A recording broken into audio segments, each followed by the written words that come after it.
Pradin Havamahe Kavim Kavinamupamachlavasamam Jyeshkarajam Brahmanam Brahmanasvatana Shranvannotibhisridasadanam Om Shri Mahaganadhipataye Namah Om Drishabham Shashaninam Vishwarupamadabyam Brahaspatim Varenyam Om Tadvishno Paramam Padam Sada Pashyanti Suraya Divi Vachakshuratatam Om Hem Hrim Hrim Klim Hasa Jagatprasudjay Namah. Can everybody say after me Hare Rama Krishna 3 times? Om Hare Rama Krishna Hare Rama Krishna Hare Rama Krishna. Let's also say Sri Rama Jai Rama Jai Jai Sri Rama, Sri Krishna Jai Krishna Jai Jai Sri Krishna 3 times. Today is Sri Rama's birthday, Chaitra Shukla Navami. Sri Rama Jai Rama Jai Jai Sri Rama, Sri Rama Jai Rama Jai Jai Sri Rama, Sri Rama Jai Rama Jai Jai Sri Rama, Sri Krishna Jaya Krishna Jaya Jaya Sri Krishna, Sri Krishna Jaya Krishna Jaya Jaya Sri Krishna, Sri Krishna Jaya Krishna Jaya Jaya Sri Krishna. Though it is only Rama's birthday, Krishna also, we let him speak in. Just like if it is my daughter's birthday, my son, being smaller, he also comes and celebrates it as his birthday. Today we let Krishna also celebrate it as his birthday. Okay. Today, for those of you who don't know, today is Sri Rama Navami. This is supposed to be the birthday of the lunar, based on the lunar calendar. This is supposed to be the birthday of Lord Sri Rama, Chaitra Shukla Navami. Happy Sri Ram for me. The day he got married also. The day he got married also. And there is a famous Sri Rama temple in South India at Bhadrachalam. And on this day they conduct a marriage of Sri Rama, Rama and Sita. It's considered a very auspicious day. So when you go home, pray to Sri Rama, and a simple mantra if you want to pray to Sri Rama is Sri Rama Rama Rama. Sri Rama Rama Rama. It's a 7-letter mantra. It's called Amrita mantra. If you just say that mantra several times, it will be very auspicious, especially today. Also there is a verse, for those of you who know Vishuddhasranamam, at the end it says, Sri Rama Rama Rame Rame Rame Manorame Sahasra Nama Tattulyam Rama Nama Varanane. That comes in the Phalashruti of Vishuddhasranamam. And what that slokam means is, if you say Sri Rama Rama Rama, like that if you say, then you get the result of saying Vishuddhasranamam 1,000 times. But people think that saying that slokam will give you the effect of reading Vishuddhasranamam 1,000 times. But actually what the slokam is saying is, you just say Sri Rama Rama Rama, the Amrita Mantram, then you get the effect of saying Vishuddhasranamam 1,000 times. But that is immaterial, whether you say Sri Rama Rama Rama or whether you say the entire slokam, you are still doing the right thing. Yeah, you said it at least once. So say Sri Rama Rama Rama, say it, even though one time is enough, say it 108 times or 11 times based on your capability. It will be auspicious on this particular day. So happy Sri Ram Navami to those of you who celebrate it. And before I forget, another thing is, the next Saturday will be Paurnima, 23rd. So I'm not sure at what time. So sunset on that day is at 7:32. So around 7:30 or so we'll be starting our monthly Satyanarayana Vratam. Because it is Saturday, I thought that it may be convenient to more of you than on normal weekday. So if it is convenient for any of you to attend the Vratam, try to come on the next Saturday. And if you are interested, send me a mail. Send a mail to pvr@saturday.net, and basically we will know how many people are coming. But everybody is most welcome to attend the Vratam. We will start it soon after the sunset. So tentatively, let's say 7:30 p.m. and it will go on for around 2.5 hours. And then we'll Okay, Libra will be rising. That's good. So we'll start the Vratam at 7:30 p.m. on Saturday, coming Saturday, April 23rd, and it will last 2 hours or so. And after the Vratam, we'll have the prasadam for dinner. So all of you are most welcome to attend the Vratam and have the dinner. So please consider that, and let me know if you are coming. Okay, so we will continue our discussion.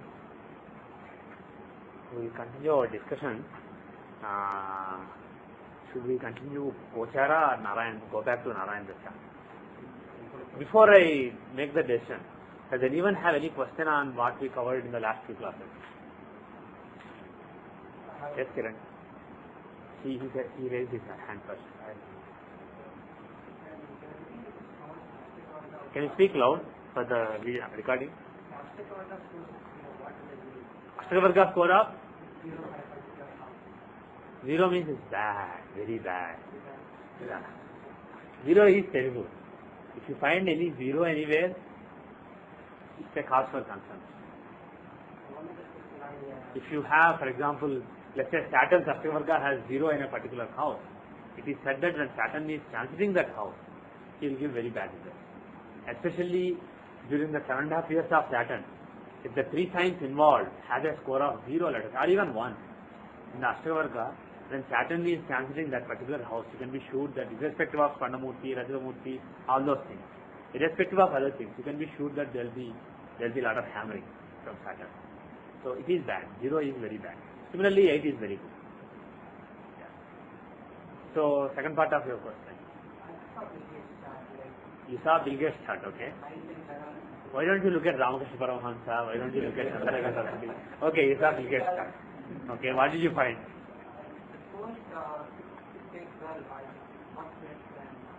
Are they? Okay.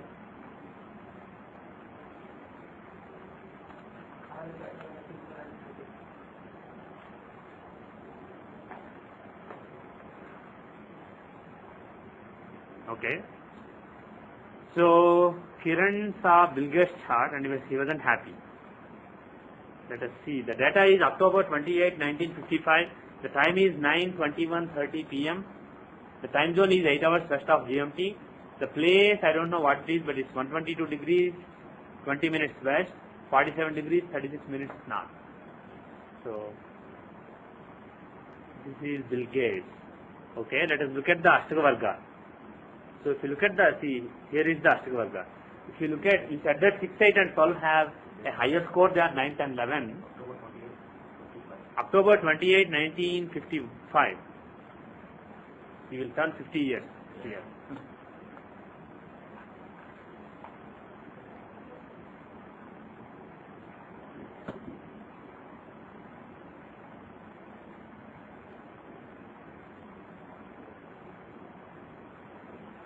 Okay, so you said 6th house, it has a score of 22. 8th house, it has a score of 29. 12th house has a score of 27. So the total is 40, 51, 58, 78. Right? The total is 78. Is it 78? Yeah, 78. So the average score in those 3 houses is 78 divided by 3. What is it? 26. So that exactly 26. So the score is 26. If you look at 9, 10, 11, 9th house has a score of 31, 10th house has a score, even bigger score, 34. The 11th house has even bigger score, 37. And the average is 34. Because there is an arithmetic progression. They are increasing by 3. So average will be the middle one. So 34. So what was your point?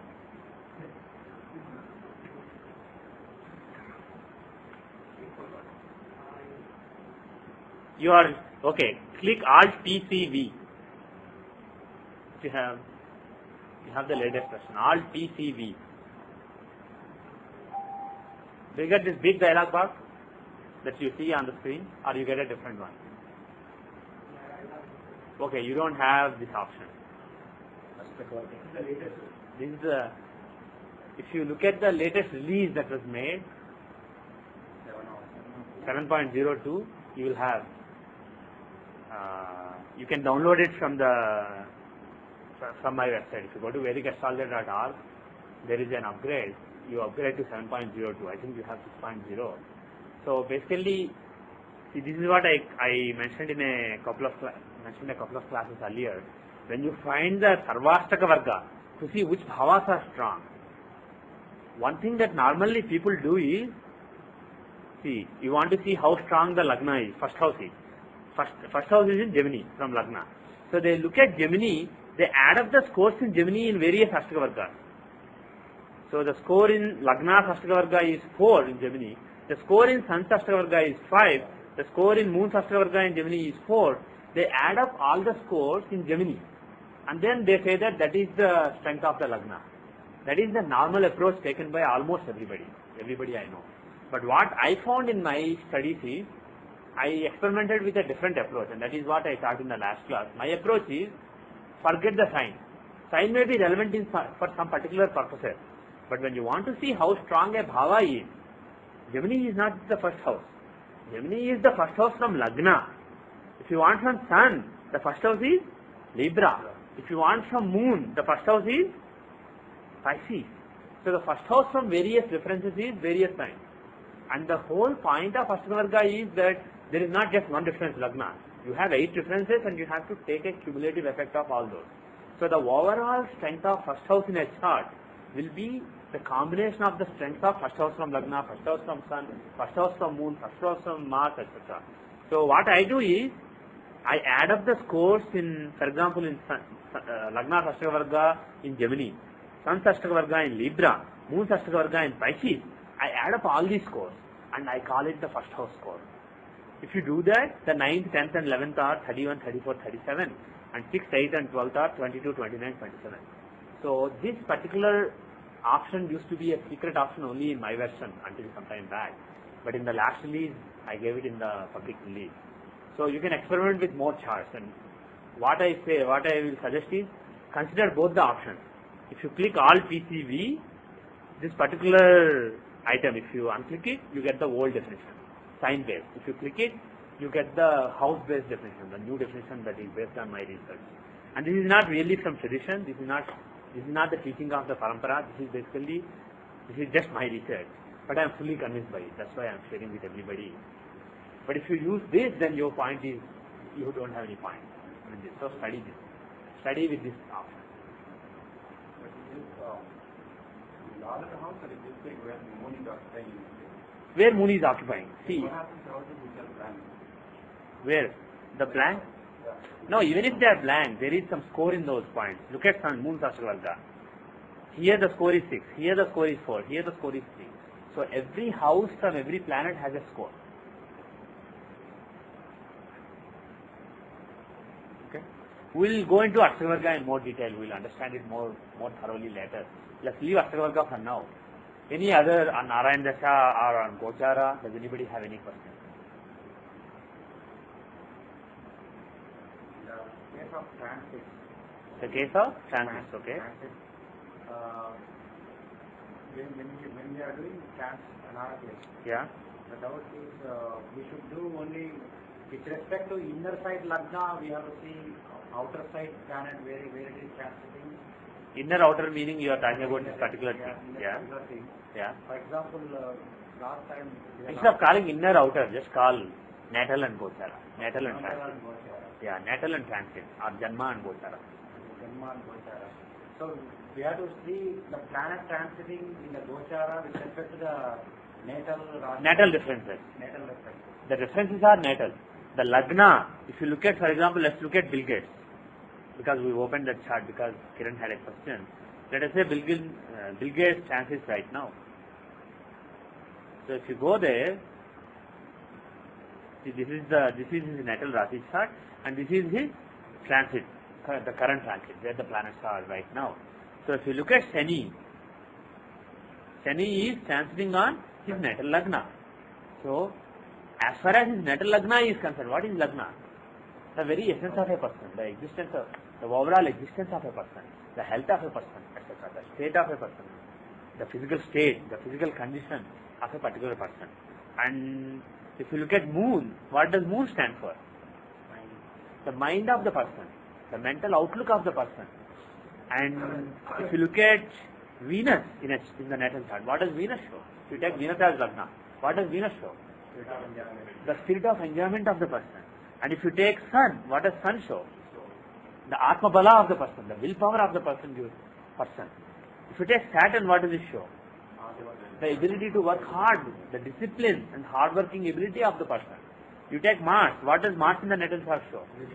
The initiative, the parakrama, the boldness, the bravery of the person. So these are all various aspects of the person. They are there since birth. His initiative is there since birth. His mind is there since birth. Everything has been existing since his birth. And also, based on where planets are, they are causing various influences on those factors. Because Mercury is with Mars, he has a certain influence on his Mars. Mars is initiative, Mercury is the learning ability, scholarship. So his scholarship, his thinking, his analytical ability has an influence on his initiative, his bravery. So his bravery is more scholarly. So like that, similarly Mercury is influenced by Mars. And Venus is influenced by Saturn. Saturn is influenced by Venus. So there are various influences. You take various aspects of a person and there are certain influences on those aspects of his existence at birth. But as planets keep changing their places with time, there are certain modifications on those aspects of his existence. So right now, for example, for the last year, Jupiter has been transiting on he is transiting in the 7th house from Moon, and that is a good transit. But on the other hand, Saturn is transiting in the 4th house. That is a bad transit. So based on all these things, as far as his mental state is concerned, Jupiter is auspicious. And whatever Jupiter stands for in the chart, based on those things, the influence on his mind based on those things is basically favorable. The influence there, Saturn, look at Saturn. Saturn is the 8th and 9th lord from Lagna. And he is transiting in the 4th house from Moon. And if you look at the favorable and unfavorable transits for various planets from Moon, for Saturn, 4th from Moon is a bad transit. It's called Ardhastama Shani. So when Saturn is in the 4th house, he will give Sukhalopa. He will give discomfort, unhappiness. So there will be some discomfort for this person, given by Saturn. And what is it related to? It depends on what Saturn shows in the chart. So like this, you can see various planets have various agendas based on who they are in the natal chart. And as they keep moving, their influence on various natal differences will keep changing. So you have to analyze. But more than Rasi, because we don't really know what is going on at the physical level for Bill Gates, but we know his career. So if you look at Dashamsha, let us look at the Dashamsha Chakra. I change the natal chart. I am using transit Rasi chart and natal Dashamsha chart. And what does natal Dashamsha show? Environmental. His career. The inherent potential in his career. Because natal chart is the inherent potential. And transits will unveil some of that potential. They will let some of that potential blossom. And they will suppress some of that potential. But natal chart shows what is the inherent potentiality for the entire life. It doesn't necessarily show what happens at a particular time. At a particular time, one may be a great businessman. The natal chart may show that he'll be an excellent businessman. But the time, the dasha and the gochara right now may be terrible for that. So, natal chart shows the inherent potential in the person. And because this is Dashamsha, this shows inherent potential as far as karma is concerned. Not just career, the karma of the person, which involves career and which involves other activities also in the society. This is not my career. Astrology teaching is not my career. But definitely this is a Dashamsha. This is my karma. This is some work that I am doing in the society. But this is not my career. So D10 is more than career. It is career and other things that you do in the society. So if you look at his Dashamsha, see interestingly Moon is still in Pisces. Even in the Dashamsha. So if you look from, pardon me? Still there is Sukhalopa. So we know that in the Rasi chart, we know that basically there is a lot of Sukhalopa. And Dashamsha is also showing it. So it could... You take from natal moon in Dashamsha, you will take from... I'm taking from natal moon in Dashamsha. Because the Rasi moon shows the overall mind. And the natal moon in Dashamsa shows mind as far as career is concerned. So at a given time, you may be very happy about your career. You may be proud about your career. Things may be great. But that person may be going through a divorce. And as far as Navamsa is concerned, there may be terrible transits. The person may be having a very bad time. Or somebody else may be out of job. He may be trying to get married, but he is not getting married. He doesn't have any luck on that front, also on the career front, but he may be learning so much. So his D24 may be good. But last week when we calculated the transit of the planet, we took it from natal moon, where he is transiting from the natal moon. Yeah, here also we are looking from natal moon. But the natal moon we are taking in Dashamsa. We did the same in your chart also. We looked at Dashamsa moon and the Siddhamsa moon. So you look at various of those Amshas. Look at moon in that particular Amsha. It doesn't have to be restricted to moon. You can look at other planets also. But let us first stick to moon. If you look from the moon, if you look from natal Dashamsa moon, the fourth house of Sukha, the fourth house of comfort, has Saturn transiting right now. So during this Saturn transit, which was basically 2.5 years, this transit was there for 2.5 years. Saturn was in Gemini until last September, and then he moved into Cancer. He came back into Gemini in January. So if you look at the Saturn's transit last 2.5 years and this particular few months since January, this particular time is Ardhastama Shanichara. Shani is transiting in Ardhastama. Astama means 8, Ardhastama means half of 8, which is 4. So this particular transit will give him lot of lack of peace of mind. Fourth house is peace of mind, feeling comfortable. And Shani in the fourth house means no peace of mind. But in the Lagna Lord, it is When you look at the transit, whether he is Lagna Lord, whether he is auspicious or not, is a different matter. For certain planets, certain houses are good, certain houses are bad, period. Even if Saturn is a benefic planet, there will be worries when Saturn is in the fourth house. That's it. For transit, only the nature of the planet matters. We should not see what houses they own and what. You should see after you conclude that Saturn in the fourth house will give some Sukhalopa. Sukhalopa because of what? Because he is not making enough profits, his company is not making enough profits. Because of what? Because he doesn't have enough resources. For that, Legal issues. yeah, in his case we know that it's legal issue, but if you don't know, you look at what Saturn stands for in the chart. What does he stand for?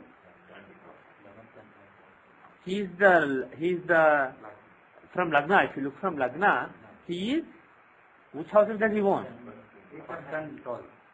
He owns the first house and 12th house. What does it mean? 12th house is having to give up something, having to let something go. That is one aspect. The other aspect is Lagna, that is very existence.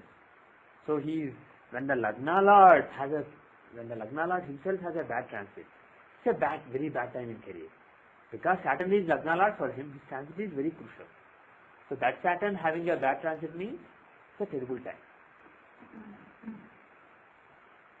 But let us see once again. Let us look at the Ashtaka Varga. I am looking at the D10 Ashtaka Varga and look at the Ashtaka Varga. If you look at the Ashtaka Varga, see, if you want D10 Ashtaka Varga, you can click on this inner chart and you can say Ashtaka Varga, show Ashtaka Varga, then it will show the Ashtaka Varga of D10. I am not looking at Rashi's Ashtaka Varga now, I am looking at Dashamsa's Ashtaka Varga, because this shows which houses are favorable in the Dashamsa. So, for Saturn in the Gemini sign, the score is 0. So this is a really terrible house for him. So if you look at, for example, Elnad Shani, when Saturn was transiting in these houses, there was Elnad Shani, but 3 and 4 are not at all bad for Saturn, they are pretty good. But 1 is bad. So if you look at Elnad Shani period, the 7.5 years of Saturn period, based on Dashamsa, you should conclude that Pisces transit is bad, not Aries and Aquarius.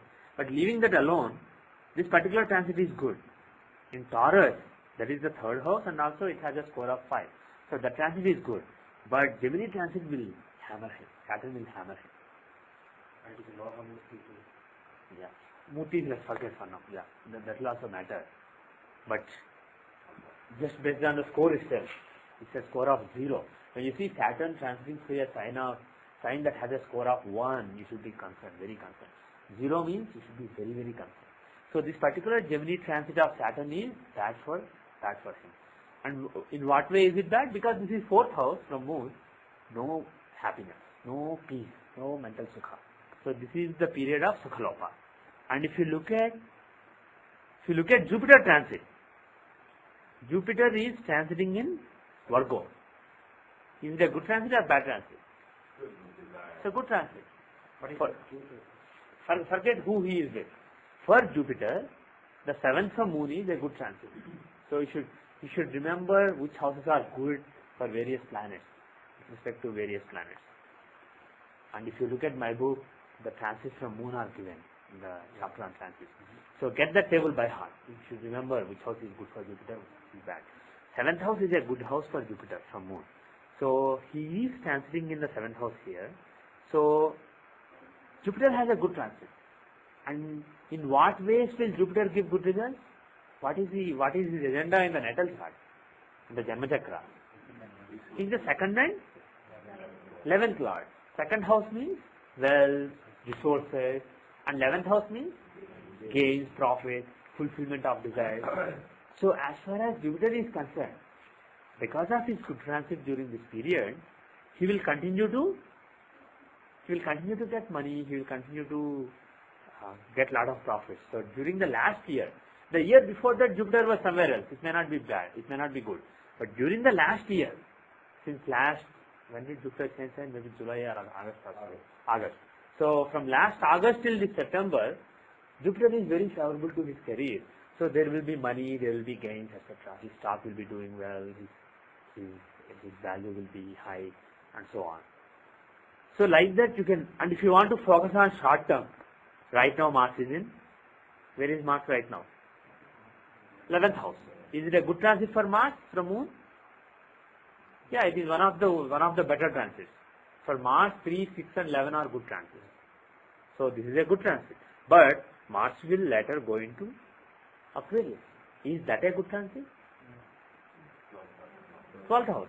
When Mars is transiting in the 12th house from Moon, that's not a good transit. For me?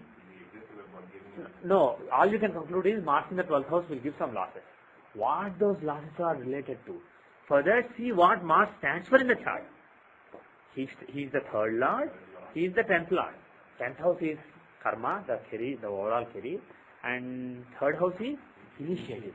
So there will be some lack of initiative. He will lose some heart for some reason. So when Mars is in Aquarius, there will be some disappointing results for Bill Gates when Mars comes to Aquarius. So like that you can see various planets, what kind of bad result or good result they give depends on what they stand for in the natal chart, and whether they give good or bad results relating to those areas. The area affected is from the natal chart. Whether the area is positively affected or negatively affected, that is from the transit. Is it a good transit or bad transit? And we have been looking at Moon so far as the reference, because Moon stands for the overall mind, the mental state. So that is why we looked at Moon. If you look at, let us say, Arudha Lagna. If you look at Arudha Lagna is in Aries. So that is his status and image in the society. So if you look from there, the same Shani is not bad at all. Shani is transiting in the 3rd from Arudha Lagna is not bad at all. So as far as material status is concerned, during this period he will continue to be seen as a very rich and successful person. There will not be any bad image during this period. But at the same time, until recently, Rahu was there. Rahu was transiting in Mesha Rashi until recently. Only a couple of weeks back, he moved into Meena. So when Rahu is transiting in Aries, Arudha Lagna is taking a beating. You said earlier, Saturn in the 4th house is bad. Yeah. Same thing applies To Arudha Lagna? What is your guess? It should be the same. Why should it be the same? Arudha is like, this is mind's perspective. Arudha is not just mind, it is the image. Yeah, And Moon is what you are perceiving the world around you to be? Lagna is what people think of you. What people think of you, what the whole world sees you as. Moon is inward and Aruda is outside. Yeah, exactly. Moon is inward and Arulagna is outward. Arulagna is world's view of you and Moon is your view of the whole world. It will be different and It will be different.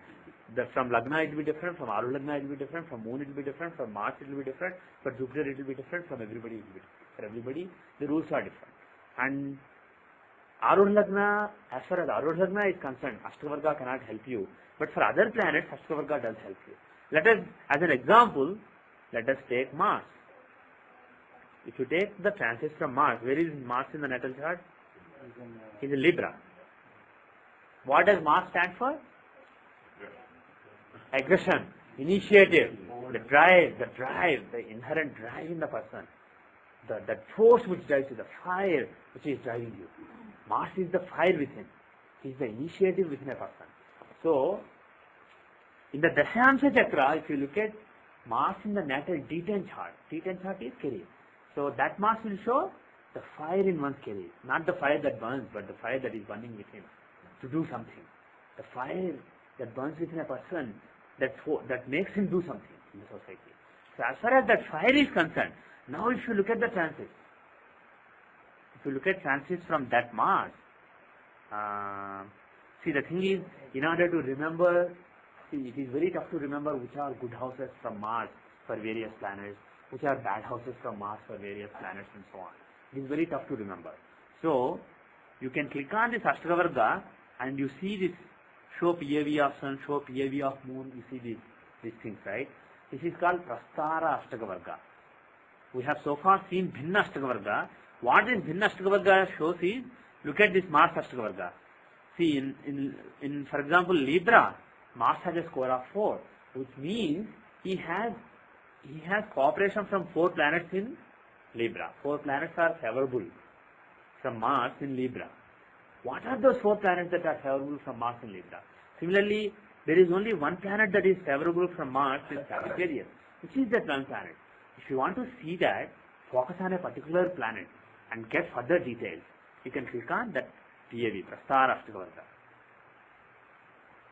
So, with respect to Mars, these are the planets who are favorable in this particular house. So, you see the list of various planets who are favorable from Mars in various houses. So, if you look at the transits from Mars now, where is Saturn right now? Saturn is transiting in Gemini. Is there a good transit for Saturn from Mars? It's a bad transit. So what does it mean? As far as that Saturn, who is giving him Sukhalopa, no happiness, mental happiness, he is also killing some of the initiative. He is not giving him initiative. And look at other planets. Yeah. This is Gemini.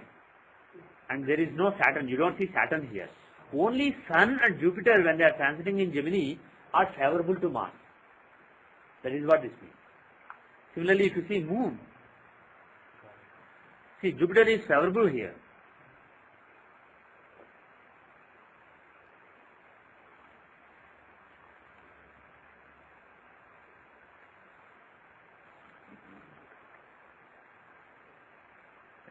Okay. So if you look at Mars, Saturn is not favorable. See which planets are favorable right now. Look at Jupiter. Is he favorable? He is not favorable. So the 2 fast-moving planets, Shani and Guru, are unfavorable from Mars right now. Did I say fast-moving? Yes. Slow-moving. The 2 slow-moving planets are unfavorable from Mars. There may be some other planets. Sun may be favorable during a while. Mars may be favorable for a while. See, for example, take Mars right now. He is transiting in Capricorn right now. See, Mars here in the transit chart, he is in Capricorn. And if you look at Capricorn, that is a good transit for Mars. When Mars is in 4th from himself, it's a good transit for Mars. So, right now Mars is favorable, but let us ignore Mars and Mercury, Venus, because they move so fast. One day they are favorable, one day they are unfavorable. If you look at the two main planets, Shani and Guru, both of them are unfavorable. So the result of that is, during the last year or so, the initiative will be slightly slowed down. But if the person's natal chart shows that he is a person of great initiative, the transit cannot kill it completely. You should not see it as transit has 100% control. Everything is decided 100% based on the transit. That's not true. If the person has a lot of drive within, the fluctuations will be, these are basically fluctuation. Gochara will cause fluctuation. It will not be from 100 to 0 fluctuation. If the person's natal chart shows 90% initiative, maybe subdued. Maybe it will be 95 one day, it will be 80 one day. Maybe it will be subdued one day. If a person has very low initiative natally, based on the natal chart, the Janma Chakra, suppose one is a very dull person. So his initiative, let's say, is at 20%. When good transits come, it may rise to 30%. But it will not go to 100%. So you should see that the natal chart is the basic potentiality, and there will be fluctuations in that based on the Gochara. So Gochara shows fluctuations. And when these Gochara influences are matched by the Dashas also, then you can conclude that there will be so and so event. So during the last 1 year, relatively, the initiative and the fire within Bill Gates as far as career is concerned will be subdued a little bit. If you see Navamsa, for example, let us see the Navamsa Chakra and let us look at the Ashtaka Varga. So I am looking at the D9, the Navamsa Chakra, Ashtaka Varga. So where is Mars in the Ashtaka Navamsa? And let us actually go to directly Sastar Ashtaka Varga of Mars. Mars is in Gemini. He is in Mithuna. So from here, is Saturn a favorable transit? Saturn is a favorable transit. And is Jupiter a favorable transit? No. But at least Saturn is favorable. So during the last 2.5 years, the initiative in his career, in his work, may be slightly fizzling down. But as far as Dharma is concerned, following his Dharma, doing his Dharma, the initiative in Dharma will be stronger. Because at least Saturn is favorable. So when other fast moving planets are also favorable, they will act along with Saturn and they will give good results. Do you understand my point? And why is Saturn? I say that Saturn is very important because look at the Lagna. The Lagna is in the natal Navamsa chart, which is in the inner white area. The ascendant is in Taurus. And Saturn, which houses does he own? The 9th house of Dharma and the 10th house of Karma. So because Saturn owns these two crucial houses, 9th house of Dharma and 10th house of Karma, in the chart of Dharma, for his Dharma, Saturn is a very important planet. And that Saturn has a good transit from Mars right now. So you can conclude that as far as following his Dharma is concerned, the initiative and the drive, the fire to do something dharmic in the world will be high. But the fire to do something in his workplace, to do something for Microsoft, to do something new, that fire will be slightly subdued during the last year or even last couple of years. So like that, the same Saturn can be favorable from the same Mars in Navamsa but not in the Shastra.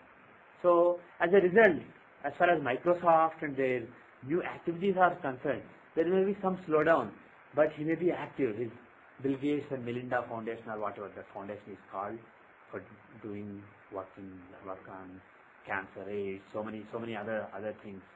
Then he has the non-profit organizations which are for the upliftment of poor and impoverished in the world.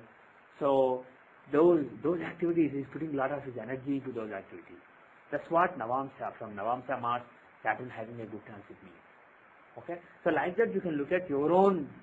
For example, let us look at Seshuga. Yes. Why do you have ascendant of several houses there? Not only ascendant, all the planets are in several. All the planets are in several houses. Where ascendant is in this sign, that is a favorable place for ascendant to be. When Jupiter is in this house, it's a favorable transit for him from Mars. When Jupiter is here, it is a favorable transit for Jupiter from Mars. When Jupiter is here, it is a favorable transit from Mars. But when Jupiter is here, it is an unfavorable transit from Navamsa Mars. So that is what it means.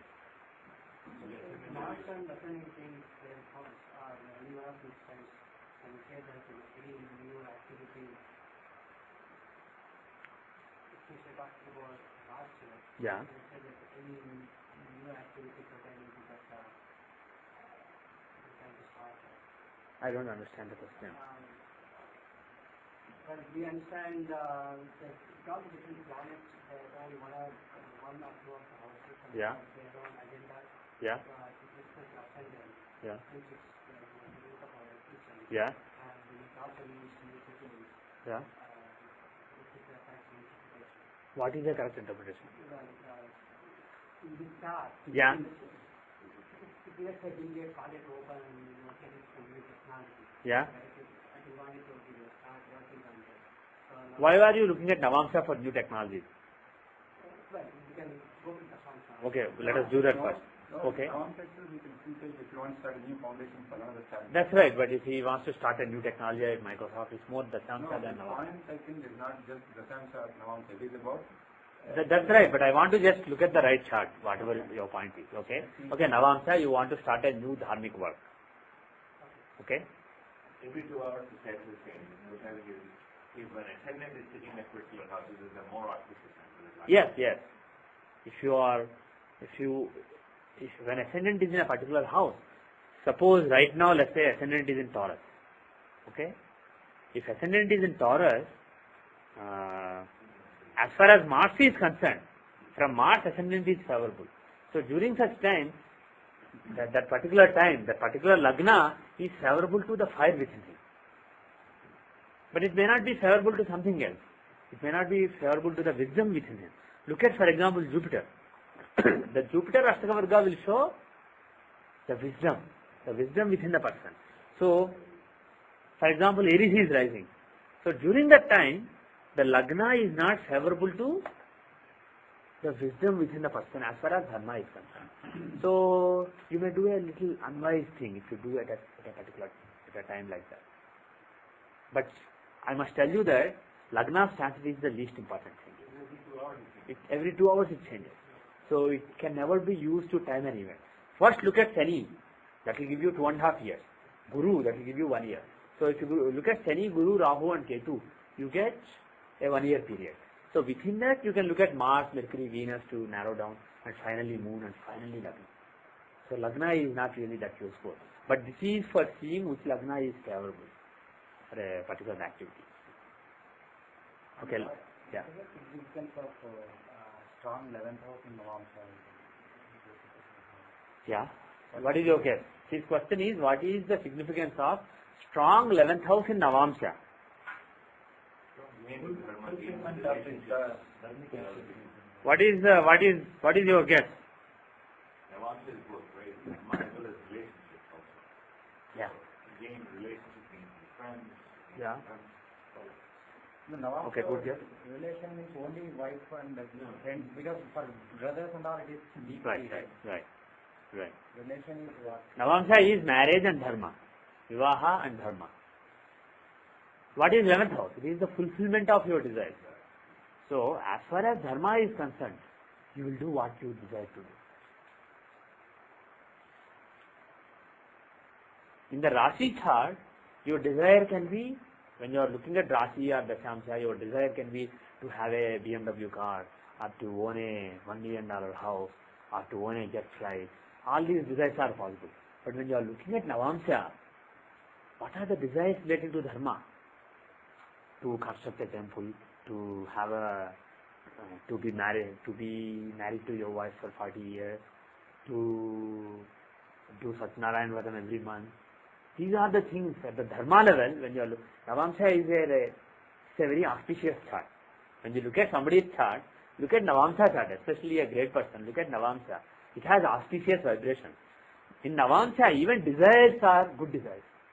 Of course, the best thing is not to have any desires.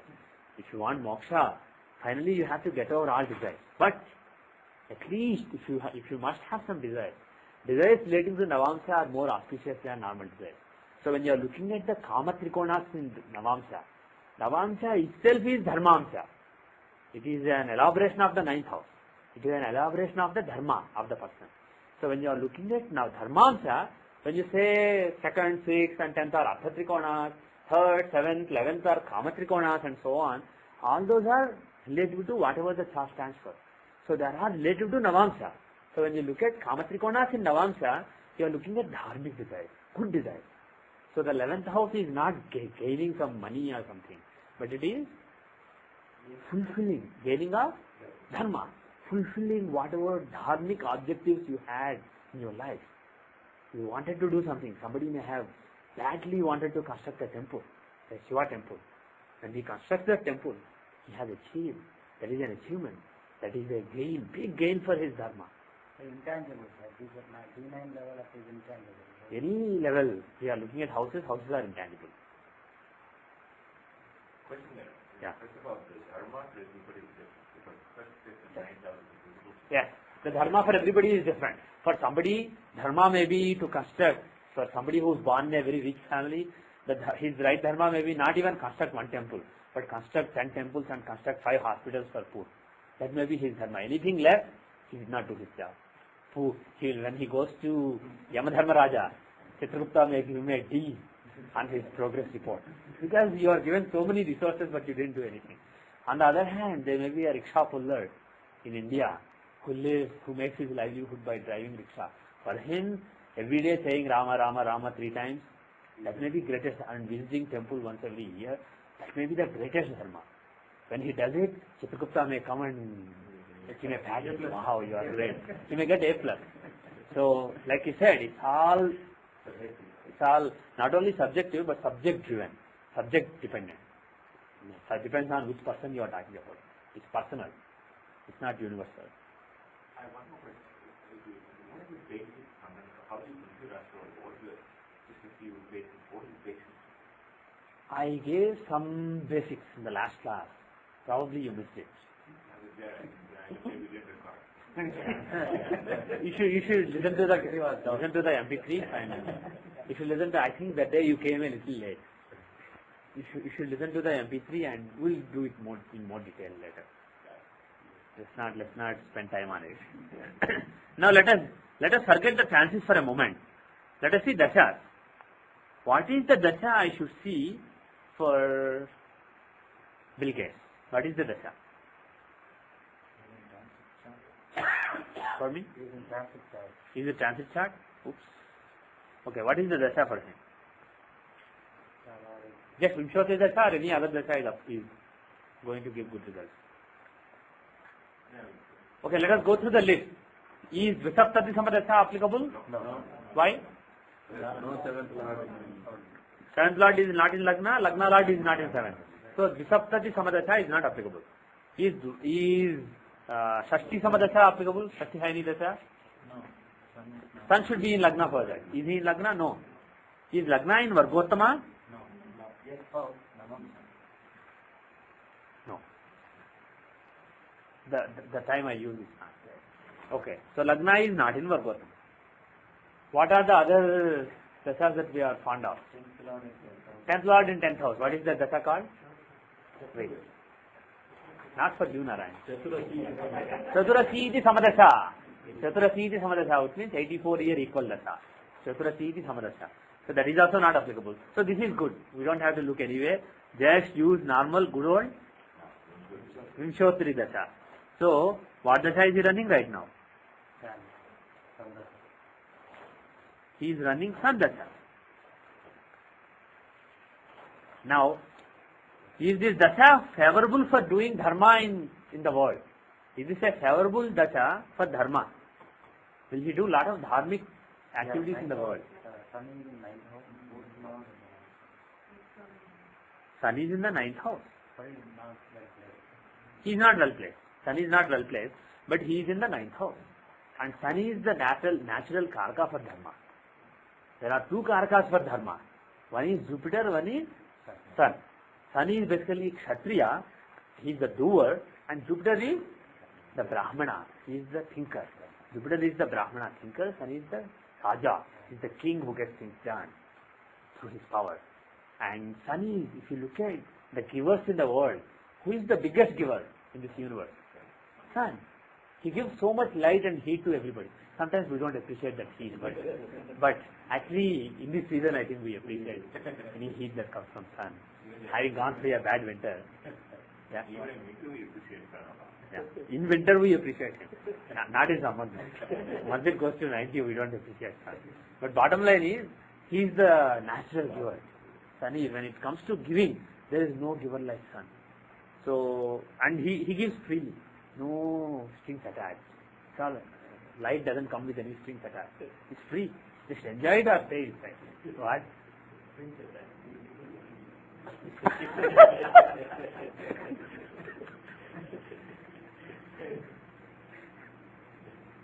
Okay, so Sun is also very well positive from the night. Sun is very well positive. Where is A9? He has, yeah, he is in the third house of Aruda. So many Aruda, Sun in the third house is good. Why Narayan said A9? What is A9? This is the manifestation of Dharma. So Sun is a favorable planet from A9. And how is he from AL? Because AL is his image of a dharmic person. His image as a dharmic or adharmic person is seen from AL. Lagna only shows the inherent truth, the internal truth, that is the Satyapitha. And Arudha Lagna is the Maya Pitha. It is the Maya illusion. So that is what? For me? Yes, opposite. Yeah. You think it's not well said? Okay. Yeah. Desire. The desire for the third one. Second is also the thought of the second half of the wisdom. Yeah. So forget the house one. From Arudha Lagna, if Sun is in the 7th house, is it good or bad?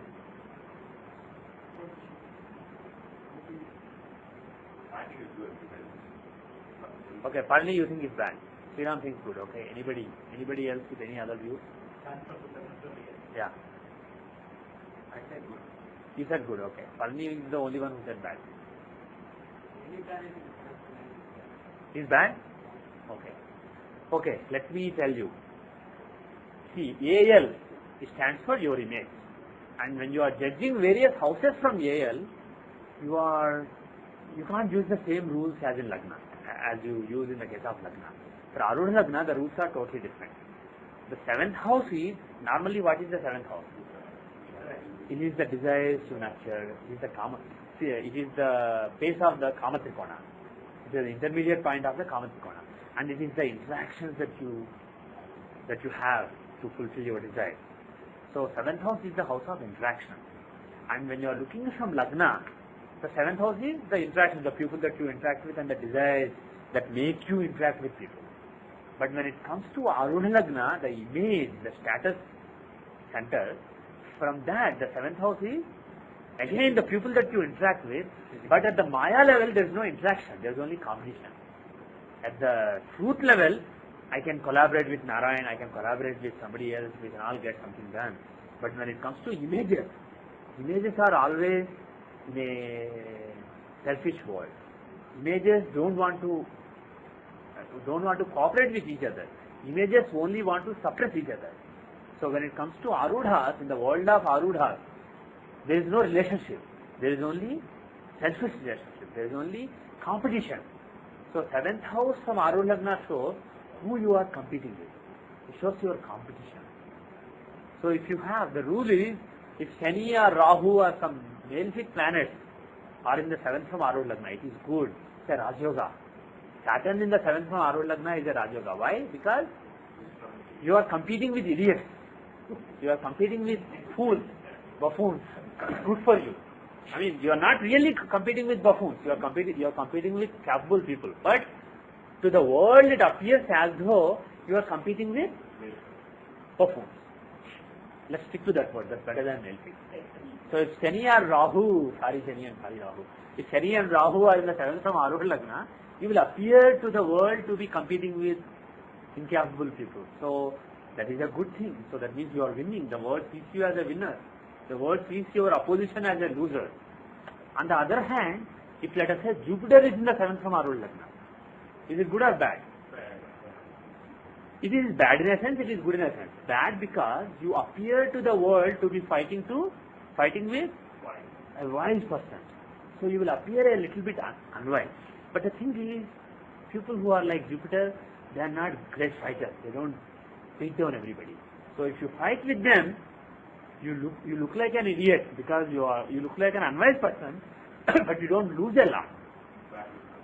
So it's like, and also in order to be competing with somebody like Jupiter, you must have something with him. If you are an idiot, if you are a total idiot, you can't be competing with Jupiter. So if you have Jupiter, let us say in the 7th house from Arul Lagna, it is a mixed placement. It means you will have some opposition and some really good opposition. Your image-wise, you will have a very good opposition, something tough to conquer. And you will not be able to conquer. You will either be conquered or it will be a draw kind of situation, stalemate kind of situation.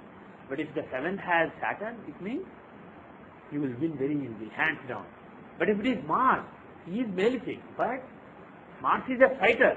If you have Mars in the 7th from Arul Lagna, you appear to the world to be fighting with a bold fighter, a warrior. And if you are fighting with a warrior, what will happen to you? You will be beaten. You may beat the warrior also, but he is a warrior, he doesn't mind. You will also basically get beaten. So it's not a good placement. So like that, when you are judging from Arul Lagna, remember that the 7th house from Arul Lagna is who you appear to be fighting with to the world. What causes you appear to be fighting for. So, okay, I'll take it. No, you don't. Only from Lagna. Managargasthana as taught by Jatakapar Jatam is only from Lagna, not from any other. Pardon me? Yeah. Debilitation doesn't depend on a reference. If a planet is debilitated in the 7th from Lagna, and it is debilitated in that house. That house may be 5th from Arul Lagna, 2nd from Moon. So you say that it is debilitated in the 2nd from Moon, it is debilitated in the 11th from Arul Lagna. You say that, but debilitation itself is independent of which reference you are using.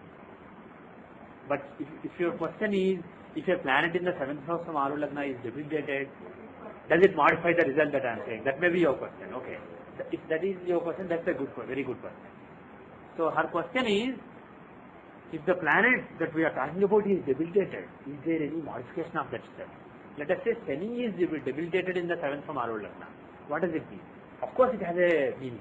The state of the planet shows the state of the opposition. So let's say Saturn is in the 7th from Arul Lagna. I told you that it means you appear to be fighting with idiots, fighting with very mean and lowly people. But if the Saturn is debilitated, what is the meaning? What does debilitated Saturn stand for? In general, debilitated planets are like sad people. Sad, weak, reluctant kind of people. And exalted, for me? Helpless, helpless. And exalted planets are like sure. They are like charged up, excited, very raring to go kind of. So if Shani is debilitated in the 7th from Arul Lagna, you appear to be fighting with helpless idiots. So that's very good. That's even better than normal Saturn. But it doesn't give good image. Like if you pass the exam, it is very easy. Oh, you pass the exam. That is also possible. That is also possible. When you have, let us say, Saturn and Rahu in the 7th from Arul Lagna, and you win a cricket match, people may say, oh, this was quick. That is also possible. That is also, yeah. But the bottom line is, you get easy results. You will be seen as somebody who got easy results. Now, when I say whether something is good or bad from Arul Lagna, I want to emphasize this again and again and again. Arul Lagna is illusions and images of people. So when you are talking about that, that is highly dependent on Desha Kala Patra. Like I keep saying, for example, let's say Saturn or let's say Mars is in the 3rd from Arul Lagna. That means he will be seen as a fighter. His 3rd is initiative. Mars in the 3rd means lot of fire. And from Arul Lagna, that means he will be seen as somebody with lot of initiative. Is it good or bad? It is good if you are a politician, or if it is good if you are a businessman. It is good if you are a soldier. It is good if you are a policeman. But it is bad if you are a Shankaracharya, if you are a saint. You will be seen as a fighter. That's a bad image for you. But again, these are images. In reality, somebody who is seen as a warrior may be a great person, very soft at heart. But his actions may make the world see him as a warrior. So Arudha Lagna is just images, and when you are judging those images, putting the label good, bad is very difficult because it depends on the patrata of the person. It depends on the kala, the time, the period. It depends on the desha. What is good in a country may be bad in another country. So it depends on the desha kala patra. You have to take it with that desha kala. You have to take it with a pinch of salt. And you have to understand what exactly that image means. All you can conclude is this is the image. Now coming back to your debilitation question, if Saturn is debilitated, like I said, you will be seen as overcoming very easy obstacles, as somebody who is opposed by idiots, helpless idiots, and easily overcomes them.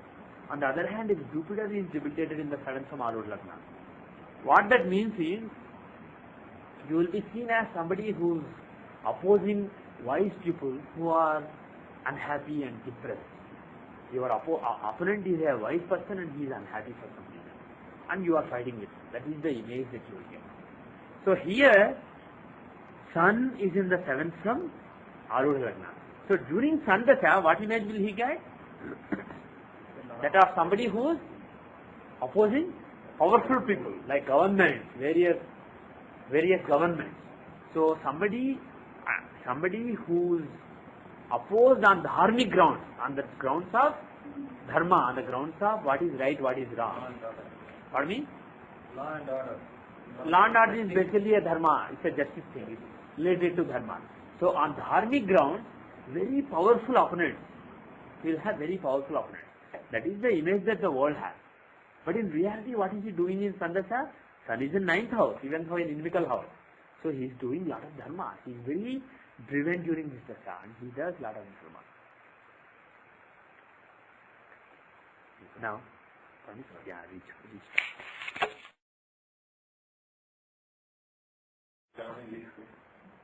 They wanted to make picture of this.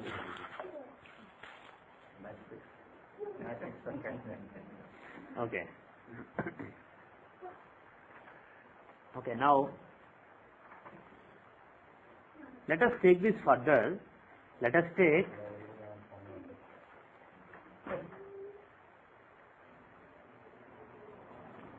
now let us go to Dashamsha.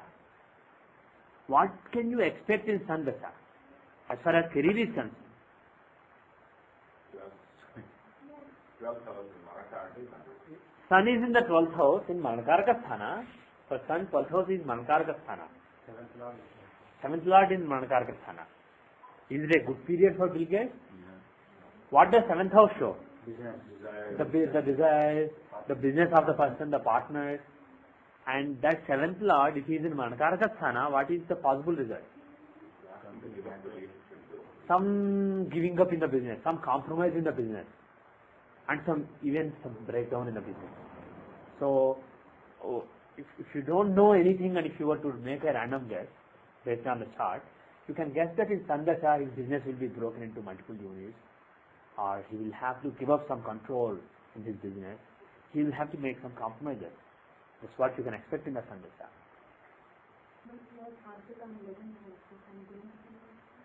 Sun has Argala on the 11th house. So there will be gain. Sun will continue to give gain. And Sun is in A3. Look at A3 there. Sun is in the A3. A3 means the Arudha Pada of the 3rd house. The Vikrama Pada. So what is the result of that? What does it stand for? 3rd house is the initiative. A3 is the manifestation of the initiative. Something tangible. Using which people will judge the initiative. So it can be starting a new company, starting something new. So when a planet in A3 is running, his dasha is running, during the period people start companies, start new ventures, within the company they start new products. So there will be some new things that he will be doing in Sun dasha. But at the same time, he may have to compromise in his business and give up something. So that is what you can conclude based on the Sun dasha. Pardon me? 10th from AL. He is in the 10th from AL. So what does it stand? What does it mean? He will be king in his home. Okay, now.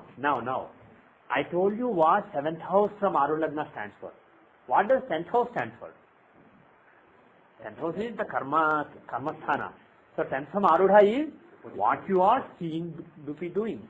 What the world perceives you to be doing. what the karma that the world sees you doing, that is 10th from Arul Lagna. The actual karma I am doing may be different, but the world will have a certain image of what I am doing. The world's perception of my karma. So that is what the 10th from Arul Lagna shows. So if Sun is in the 10th from Arul Lagna, it shows somebody who's politicking, somebody who's exercising lot of influence. If Moon is in the 10th from Arul Lagna, what is the image? Somebody who's keeping peace, who's happy, good with everybody, who's maintaining harmony, etc. If Mars is in the 10th from Arul Lagna, what does it mean? Somebody who's seen by the world to be fighting. It can be fighting with sword or it can be fighting with words. But it is somebody who's aggressively posturing in the world. So that is how the world sees that person's karma during that particular data. If let us say Jupiter is in the 10th house, what does it mean? Somebody who is engaging in wise karma, telling people the right things, bad things, because Jupiter is also the teacher. Somebody who is teaching people around him the right things, strong things, and who is engaging in some wise karma in the world. So that is what Jupiter in the 10th from Arul Lagna shows. Like that you can see every planet. But tell me one thing, is Jupiter being in the 10th house from Arul Lagna good or bad? Bad. Why? Because the last he will in 10th house in general, Jupiter is in 10th house is bad because it will be interfering the... We were talking from the context of moon, Jupiter transiting in the 10th from moon. But just from Arul Lagna now, the 10th house is the karma you are perceived to be doing. So you will basically be perceived to be doing Jupiterian karma. Is it good or bad? Yeah, you will have the saintly, he is doing some saintly karma in the world kind of image. Is it good or bad? Depends. If you are a soldier and if you have Jupiter in the 10th, instead of fighting you will tell people, why are we fighting? Why did we come to Iraq in the first place? Let's go home, be nice. So that is the image. Is it good or bad? You will be fired. You will be fired from your job. If you are a policeman and you go to the drug dealers and start teaching them. Bad. Why are you guys doing it? Come to the church, I'll tell you, I'll show you Jesus. There is no happiness in drugs. Find happiness in Jesus. But if you achieve this, then it is good. Maybe good. Yeah. Again, in extreme cases, even for a policeman or soldier, Jupiter in the 10th may be good. But in general, for people who are supposed to be doing Martian karma, Jupiter in the 10th from Arul Lagna shows a bad image. It's a bad image. It's a smear on your image. Mismatch with the karma and dharma. Pardon me? Yeah. Mismatch with the karma and dharma. Yeah. Right, exactly. How is it different from A10 and 10 from AM? Okay. The question is, we are going back to the basics, but it is good to go back to basics every now and then and confirm that our understanding is still intact. Because when we stop using certain things, we forget what they are. So, what is the difference between 10th from Lagna, 10th from Arudha Lagna, and the Arudha of the 10th house, A10? So, what does each of those three factors stand for? So, I'll take your question after I finish that. No, I was asking, you want me to answer that? What? You want me to answer that? You want to answer? Yes. The initiative. Mars is good. Jupiter. Before the Lagna changes in the chapter, please. Let me finish. Then I will ask. Go ahead, Jyothishya. No, the 10th house will show what is true nature of him, the inherent quality of his karma itself. The 10th house from Lagna. 10th house from Lagna. Okay. Whereas the AL will show the manifestation of that karma of what he is doing. AL, yeah, AL not AL. You are talking about 10th from AL. I'm talking about the A10. Yeah. Oh, A10, yeah. I'm talking about A10 will show the manifestation what he is The performing. tangible manifestation. Tangible The manifestation. 10th house from Lagna is intangible. It is your karma. Intangible. Nobody knows what it is. And the 10th from AL will show what people perceive that he is trying to do things. Right. What is karma? Exactly. 10th from Lagna is your true karma. 10th from Arul Lagna is the karma you are perceived to be doing. And A10 is the actual tangible. See, even if I say a word sees you as somebody who is doing aggressive things, what does it mean? What aggressive thing? Is it tangible? Again, it's not tangible. When you look at houses, they are intangible. He is doing some good karma. What good karma? He is doing something intelligent. He is engaging in communication. What exactly are we talking about? It's all intangible. On the other hand, if I say, he wrote this Jagannath Hora software, he wrote so-and-so software, he's a senior software engineer at so-and-so company, he's a director at so-and-so company. The director, it's a tangible thing. I say he's a powerful person at his company. What powerful person? That's intangible. So, when you look at 10th from AL, Arudha Lagna, the 10th house, that may have sun. That means people perceive him as a powerful person. People perceive him as somebody who's exercising influence in the society. So that's what sun in the 10th from Arudha Lagna shows. But again, it's intangible. It's in the minds of people. The 10th from Lagna is the karma that I am doing. It's within me. It's limited within me. Nobody can see it. Nobody can feel it. It's the reality that's buried inside me. The 10th from Arudha Lagna is people's images. It's again something buried in people's minds. It is people's perception. But the 8th is something that is out there. Senior software engineer at Indica or principal software engineer at Broadcom. So these are tangible, this title, the place that he works at, he is working at Microsoft, he is working at IBM. That's a tangible thing that you are talking about. It's IBM, it's a high-tech company, they do so and so things. It's all tangible. So 8N will show the tangible aspects of your karma, where you work, what kind of work you do, all the tangible aspects will come out in 8N. And all intangibles that are within you are in the 10th from Lagna, that are within people's minds are in the 10th from Arudha Lagna. So that is the distinction between the three things. Very good. I'm glad you remembered everything. You didn't get confused. Very good. Translating is working.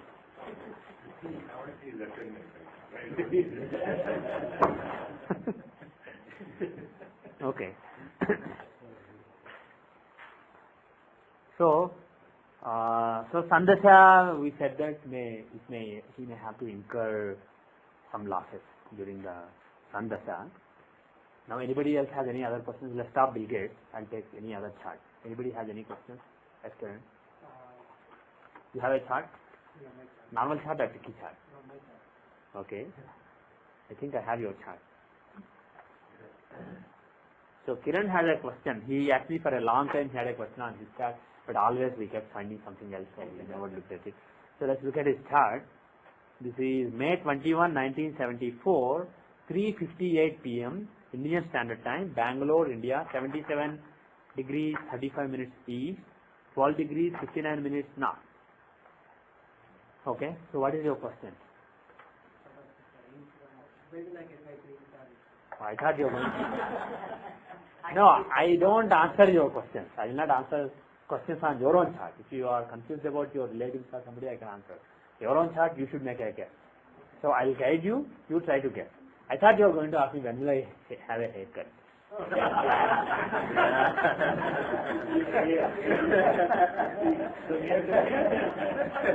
You have to take K2 as reference to see that? I don't know. I didn't look at any haircut. People go to Tirupati. Okay. So, his question is green card. When will he get green card?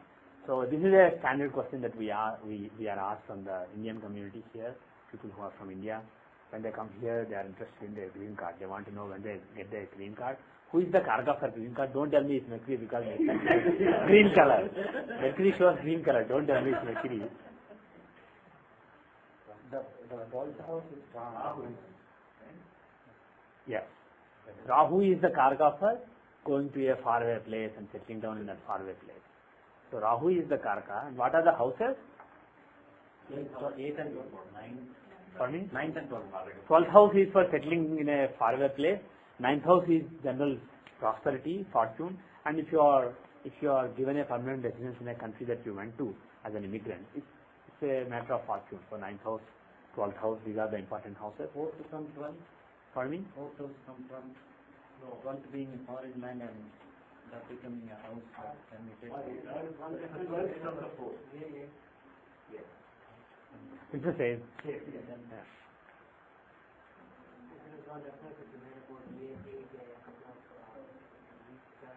A8 is generally changes. In the it can show some changes. If somebody travels to a faraway place, it can happen during A8 Dasha.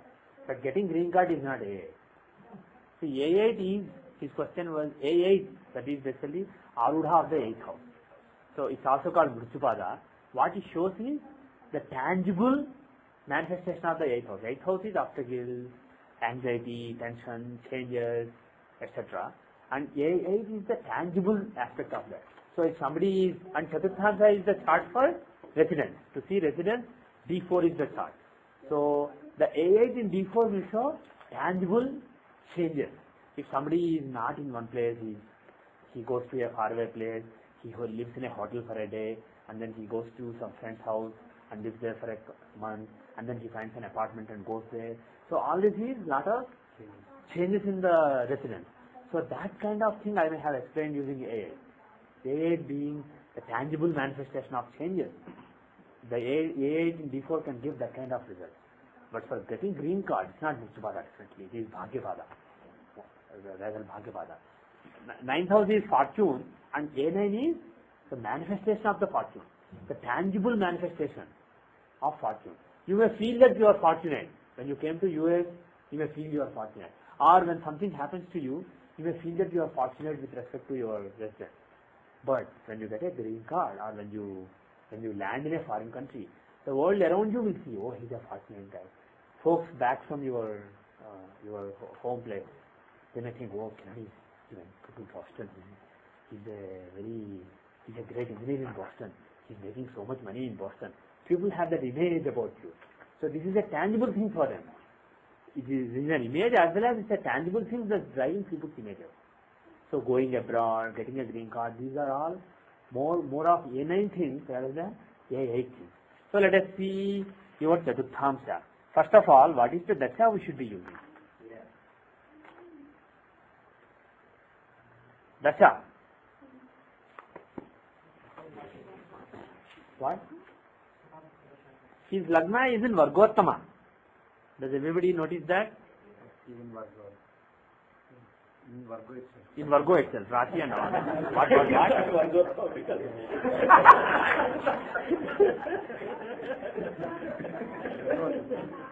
This is a Virgottama. Vargottama, okay. So these guys came up with a new theory for those who are listening to the audio that this Vargottama is more powerful because it occurs in Virgo.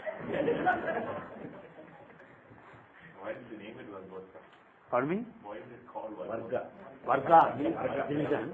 Uttama means top. Excellent, top. Okay, so everybody wants to switch to Shatabdika Dasha, or Kiran, are you fond of Vimshottari itself? You can switch to Shatabdika? You don't have any problems? Okay. Okay, let us use the Shatabdika Dasha because it is applicable if Lagna is in Vargottama. So it is applicable in this chart. And when did you come to US? First let us see if Chaturthamsa is accurate. Let us go to Chaturthamsa. This is the chart of Bhagya according to Parashara. And we use it as the chart of residence. So in this chart, when did you come to US? How long did you come the first time? Okay, second one. Tell me when you came the second time. 2000. So he came in June 16, 2000 to US. Okay. He came in Jupiter. He came in Jupiter, Mercury. Let us see if that is possible. Is that possible at all? If this Chaturthamsa Lagna is accurate, it should make reasonable sense. Jupiter, can he give foreign residence? Can he take him abroad? See, what are the, forget the Mankarka for now. First of all, what are the important houses for going abroad? 7th, 9th, 12th, right? And Badhaka Sthana also. I told you that Badhaka Sthana has the capability to take somebody, drive somebody away from his homeland. And what is the Badhaka Sthana from Gemini Lagna in Chaturthamsa? It is Dhanus. Sagittarius is the Badhakasthana. So Jupiter is Badhakesha, and planets in the third house can give travel. And he is in the third house of travel. And who is he with? Rahu. Rahu is the Karaka for going abroad. Not only Karaka. What house does he own? Ninth house. Ninth house. Kumbha is owned by Shani and Rahu. They share that house. Rahu and Ketu are the homeless people in the planetary pantheon. They are the homeless people. And Shani and Mars are kind and they share their houses with them. So Rahu's house is Aquarius. So the ninth lord Rahu and the Badhakasthana lord Badhakesha Jupiter are conjoined in the house of travel. So can Jupiter and Rahu give him foreign travel? Yeah. And actually when they are together, either of them could give the result. And Jupiter ended up giving both of their results. This is a result given by the yoga of Jupiter and Rahu. In general, this is a bad yoga. This is called Kurchandala yoga. This is a bad yoga. But when you are talking about leaving your country, going to a faraway place, because Jupiter is Badhakesha and Rahu is ninth lord, they conspire together and they give that result. In this particular, because this is not a matter of dharma or something. When there is, Rahu stands for adharma, Jupiter stands for dharma. When they are together, they don't really work together well. They don't like to work together well. But if you are talking about Rashi, Navamsa, Dasyamsa, that is the case. When you are talking about going to a faraway place, they don't have such hang-ups. This is not a matter of dharma anyway. This is a different matter. This is a matter of bhagya. So when it comes to that, don't keep it in your mind that Jupiter and Rahu are enemies, they will destroy each other. They don't care in this particular matter. So they will exchange their results and Jupiter will end up giving Rahu's result. And whose result will Mercury give? He is also with another planet. When two planets are together, they exchange each other's results. That was the basic principle that we learned long back. So whose results will Mercury give? Ketu results. So basically Jupiter-Mercury period will end up giving Rahu-Ketu results. And that is why he was driven away from his house, from his homeland. He came to this country. But Jupiter, Mercury, if you see the Bhoga will fall in Jupiter itself, right? Yeah, if you see the Bhoga from Jupiter, Mercury is in 7th house. If you find the 7th from Mercury, it is in 3rd house. So during that particular 2 years, as far as residency is concerned, what is an important result that is experienced? 3rd house, travel. So there can be a travel during that period. Okay? And It will be a short one. pardon me? It will be a short 3rd house can be short travel also. Yes. But the thing is, the Bhogarashi has Jupiter and Rahu in it. Not only is it the 3rd house of travel, but the Bhogarashi is activated by Rahu and Jupiter, the 9th lord and the Parakesha. So that is capable of giving foreign travel during the Antardasha.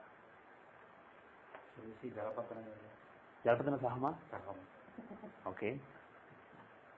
What do you want to do with it? You want to see whether It is more important when you are looking at annual chart. It is in Sagittarius, 4 degrees Sagittarius. So who is the lord of that? Jupiter. But the thing is, if you look at the Sahama and if you try to correlate with the Dashas, it doesn't always work in natal chart. Here it works nicely. So Jalapatra Sahama is in Pardesha is in Saturn house. But Jalapatra Sahama is in a Jupiter house. So it does work. But don't look at this in this particular thing. Look at the annual chart. When did you come, you said, Kiran? 2000. So let us look at okay, as soon as the new year. If you look at the annual Vipravesi Chakra, this is the chart. See, he was born on Vaishakha Amavasya. Oh, you are born on Amavasya. So you have Amavasya Dosham. Good. Good. He was born in Anandanama Samvatsara on Vaishakha Amavasya, when 46.47% of Amavasya was left. And in 2000, on June 2nd, again Vaishakha Amavasya came, and again 46.47%, the same person was left at this time, 8:12:40 a.m. So at that time his new year starts, the lunar new year. So if you make the chart for that time, you will see what happens during that year. So if you see that particular year's chart, look at the first Hora Lord. The ruler of the year is Moon is the ruler of the year, and so he will show the important events of the year. Pardon me? Yeah. If you look at Chaturthamsha, if you look at Rasi first, in the Rasi chart, where is Moon? Moon is in the 12th house. Point number 1. And in the Chaturthamsha chart, so being in the 12th house in Rasi chart, he can give some kind of displacement. And in the Chaturthamsha chart, the chart of residence and bhagya, he is the 8th lord. What is the 8th house? Of instability. And he is in the 9th house of pursuing some fortune. So he shows that this year there may be some instability. He is pursuing some fortune, which could be in a faraway land, because Moon is in the 12th house in Rasi. So in pursuit of some fortune in a faraway land, he goes through some instability as far as residence is concerned during that year. So because of the 8th house and 9th house connection and the 12th house connection involving the ruler of the year, Hora Lord Moon, this year can give foreign residence. And let us see the Sahama now. They are more important in the annual chart. And Jalabhadra Sahama, where is it? It is in Kanya. Jalabhadra Sahamam is in Kanya. And where is Pardesha Sahamam? Pardesha Sahamam is in Aries. If the Pardesha Sahamam or Jalabhadra Sahamam, if they don't have any link with the Bhadaka Lord or 9th Lord or 12th Lord, it's very unlikely. What? Pardon me? Okay, we'll come to the link. I'm just finished. Let me finish my sentence. If there is no link between the Pardesha Sahamam, Pardesha means going to a faraway place. And Jalapatana means traveling on the ocean. So if one of those Sahamas do not have a link with the 9th Lord or 12th Lord or 9th house or 12th house or Bhadakesa or Bhadaka Lord, then it is unlikely that the person will travel during the year. So this is basically seen as a confirmation. And Pardesha Sahamam is at 9 degrees 52 minutes in Aries here. And who's there? Who's in that house? Aries has Shani and Guru. And Shani is the 9th Lord and Guru is the 7th Lord, the Bhadakesa. So Bhadakesa and 9th Lord are together in Pardesha Sahamam. So there is a good chance that he will go abroad during this country. And who gave that result? Who actually took him abroad? It was in Rahu Dasha, right? You said June 16. So it was Rahu.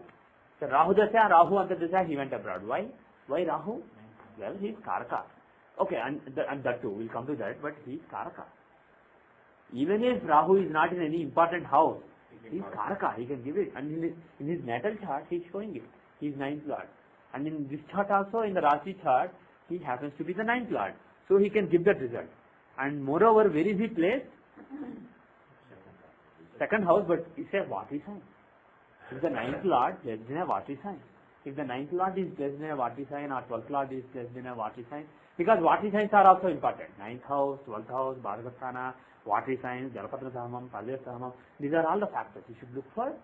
And also Rahu Ketu, Karkas. So these are all the factors. When you see a confluence of various factors, you can make a prediction. And here Rahu is the 9th Lord and he is in a Vati sign. So he can give that result. And in the pardon me?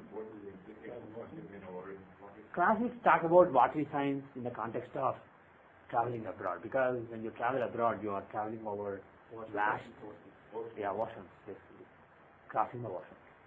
So that is why classics talk about the Vati signs. And if you look at Rahu in D4, what house is he in? He's in the 8th house. 3rd Lord in the 8th house. He is the 3rd Lord of travel. So being the 3rd Lord, he can give travel, and he is in the 8th house. So a lot of instability relating to where he lives. So during that entire period, once his new year started, for that, when did it start? June 2nd. So from June 2nd to June 20, that whole 18-day period is a period of instability, where he lives, where he sleeps. There will be some changes. That is what Rahu shows. And also a travel, being the 3rd Lord. So that is what Rahu shows. Okay? So let's go back to the natal chart. Let's go to green card. So it's accurate. The time seems accurate. Whether the time is accurate or not, for the purpose of D4 it is accurate. For in some other divisional chart it may be off. We don't know that for sure. But in D4 it seems to be fine. And if you look at the D4, let's go back to the dacha. What is our dacha in this chart? What is the dacha we decided? Shatabdika dacha. So it is now. So he is running the long Mas dacha. He is running the long Mas dacha. How is Mas dacha for him? For career it is good. Okay.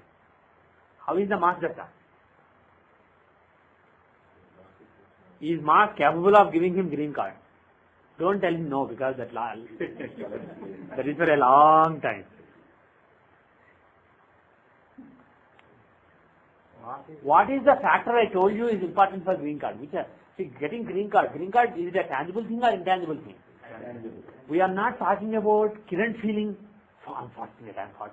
Or we are not saying the whole world thinking, wow, Kiran is fortunate. We are not talking about either. We are talking about a green card.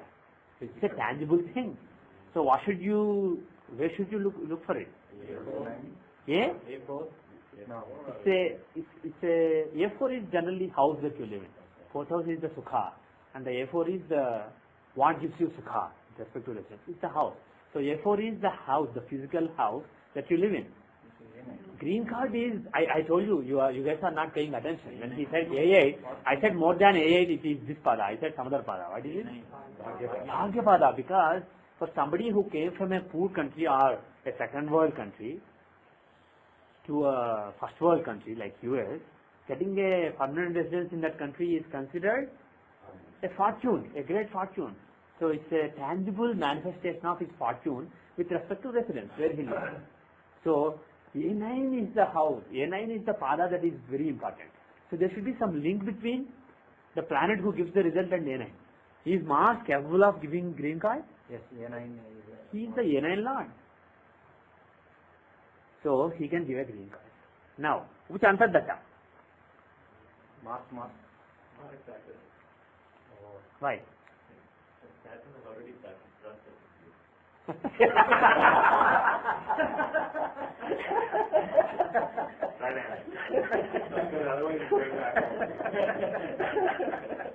Let's stop practical astrology and do theoretical astrology.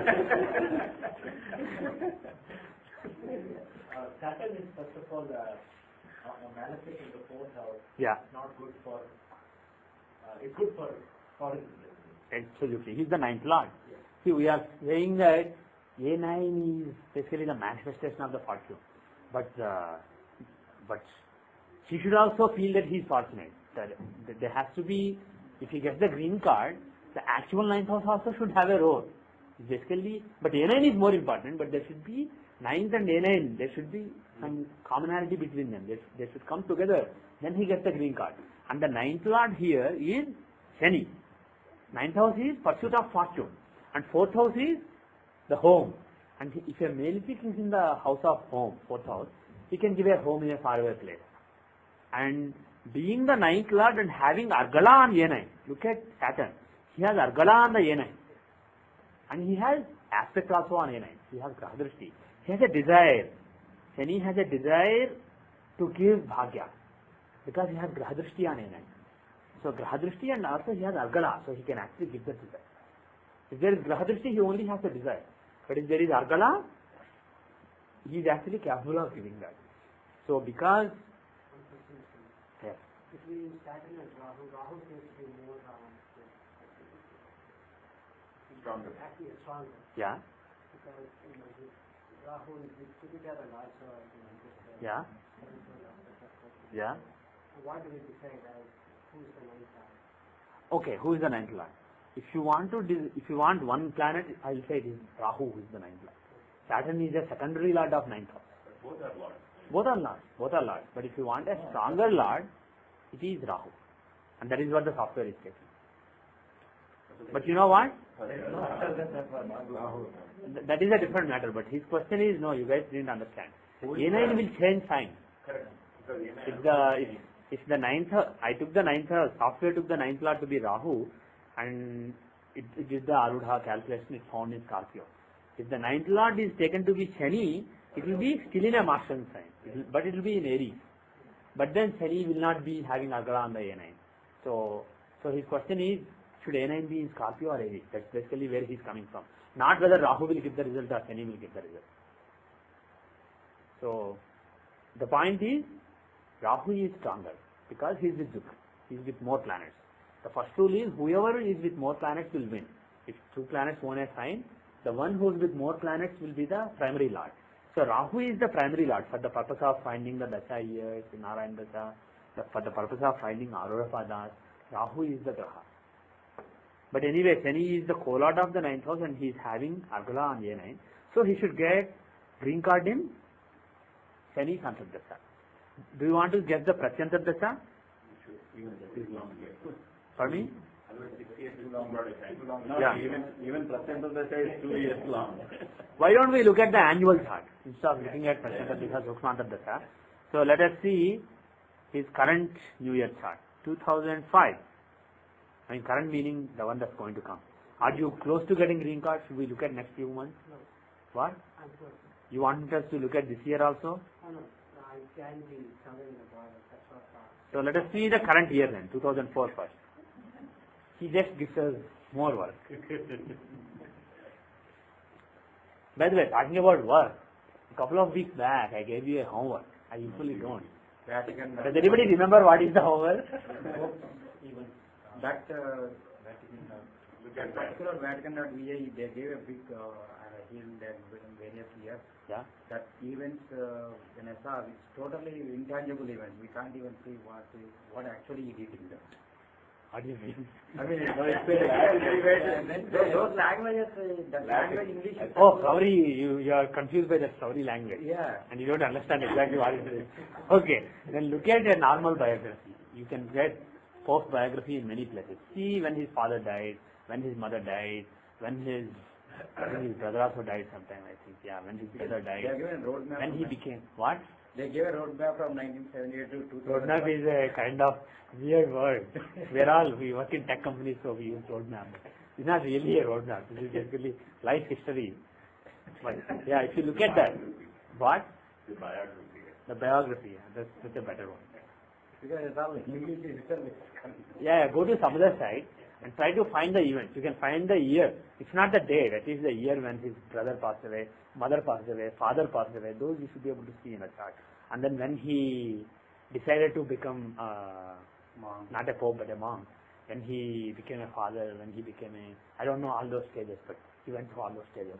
When he became what, and when he did the doctorate in religious philosophy. What was the transition period in his life, and when he was elevated as a cardinal, when he became a pope. Try to see all these events, and when he died. So try to see all these events. At least I told you that you should pick, how many events did I say in the homework? 4 or 5. Did I say 4 or 5? See, you guys are not paying attention. Go back. Your homework for this class is, go back, listen to the MP3 and find out how many events I wanted you to explain. I believe it's 10, yeah. So find out 10 events from his life and based on the chart, try to explain them. So we'll see that in the next class. See how you guys are doing your homework. Because you are giving me so much work, I have to give you work too. Okay, in the current year's chart, how is this chart? Is there likelihood of getting green card? Overall is Venus.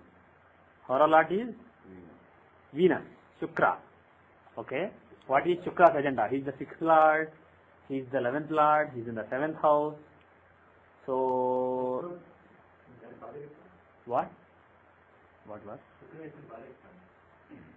Yeah. But we are talking about getting a green card. So, this is basically a fortunate event. He is capable of giving green card, but his agenda is 6th and 11th house. So, he doesn't seem like a great candidate. But again, Hora Lord, the ruler of the year may not be, but the current Dasha may be. What is the Dasha he is running right now? This is for 2005. 2004, 2005. Because he said that he can get in the next couple of months before the birthday. So we are looking at this year also. Right now Jupiter is running and then Rahu from May 15. Is Jupiter actually capable of giving this result?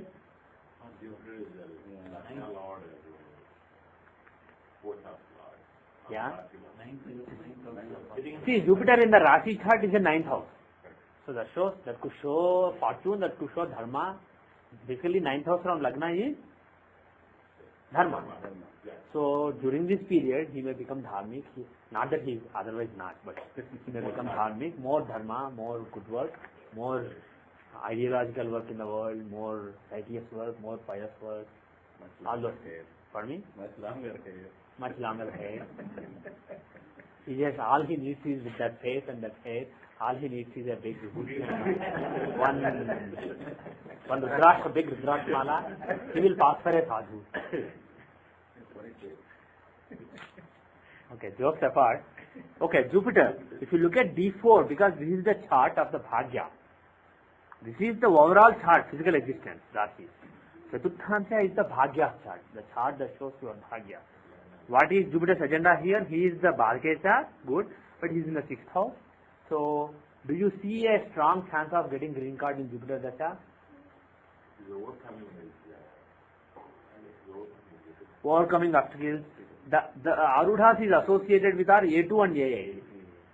So, some changes, some upset, some A8 is basically upset. Anxiety. So, in Jupiter Dasha, he may get some anxiety relating to his Bhagya, relating to his fortune. So, that is what Jupiter shows. Let's jump to next year. You got a feeling that it is next year. What about, we need to look at Rahu. I don't care about Rahu.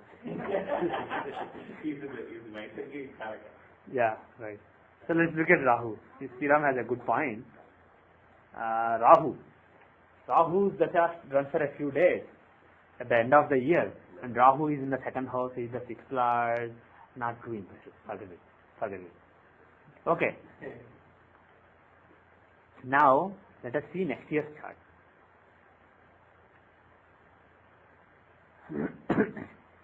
This chart starts on June 6, 2005 at 3:43:51 p.m. and the chart is cast. Between that, May 26, 2005 to June 6, 2005. What? Yeah. The previous year is valid. The previous year is still valid. So whatever Dasha, Rahu Dasha. Oh, 16. Yeah, it's not May 26. Okay. Those of you who didn't understand this question, forget it. There's no question. Confusion. Yeah. Look at 2005 annual TP chart. So this chart, this time Vaishakha Amavasya comes on June 6. So his birthday is on June 6. And at exactly 3:43, again 46.47% of the Amavasya is left, the same percentage. So the new year starts. And who is the Hora Lord? Who is the Hora Lord? Drums. Who is the Hora Lord? Jupiter is the Hora Lord. Okay. He is in the 12th house with Ketu. Okay. Chaturthamsha. How is the Chaturthamsha? This is Lord of 12th house. Good. Jupiter is the Lord of the Hora Lord is the Lord of the 3rd house. And he is the 3rd and 12th house. And he is Rahu's dispositor. Rahu is in the 12th house. Okay. What about A9? A9 Saturn. Yeah. A9 is not in Mars, right? Yeah. Chaturthamsha? No, Chaturthamsha is moon. A9 Lord is moon. Okay. Actually, moon is also. So anybody wants to make predictions? When will he get green card during this year? Possibilities are Saturn or moon with possible. Why Saturn Dasha? Because Saturn is dispositor of A9. What dispositor? He is in A9. Sorry, he's in A9. Yeah. See, A9 is only one aspect. A9 shows the manifestation of the fortune. The planet doesn't have to be in that house. It may own it, it may be with the Lord of it, it may have Argara on it. So that should not be the only criterion. Saturn is basically Lagna Lord here. He does not show settling in a faraway country.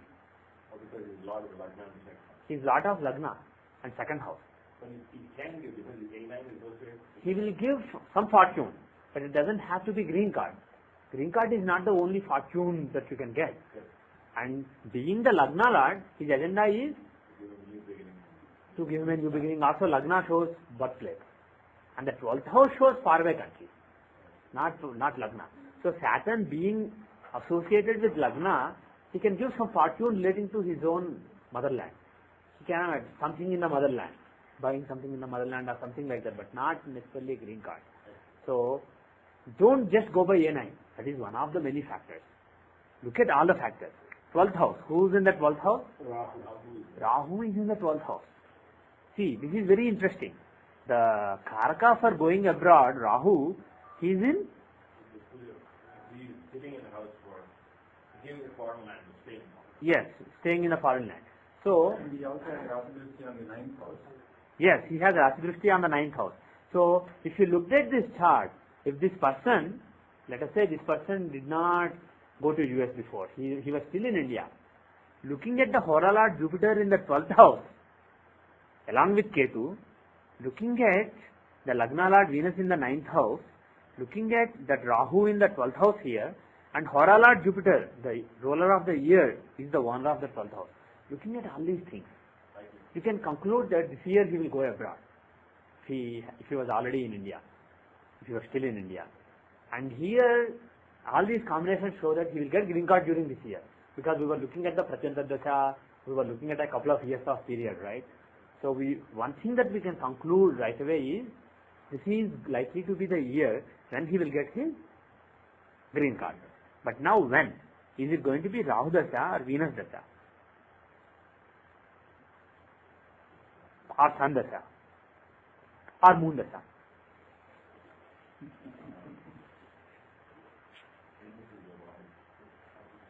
What is your guess? We can only guess, but what is your guess? Venus, Rahu. We have to see which center is running. Which? Center is bouncing.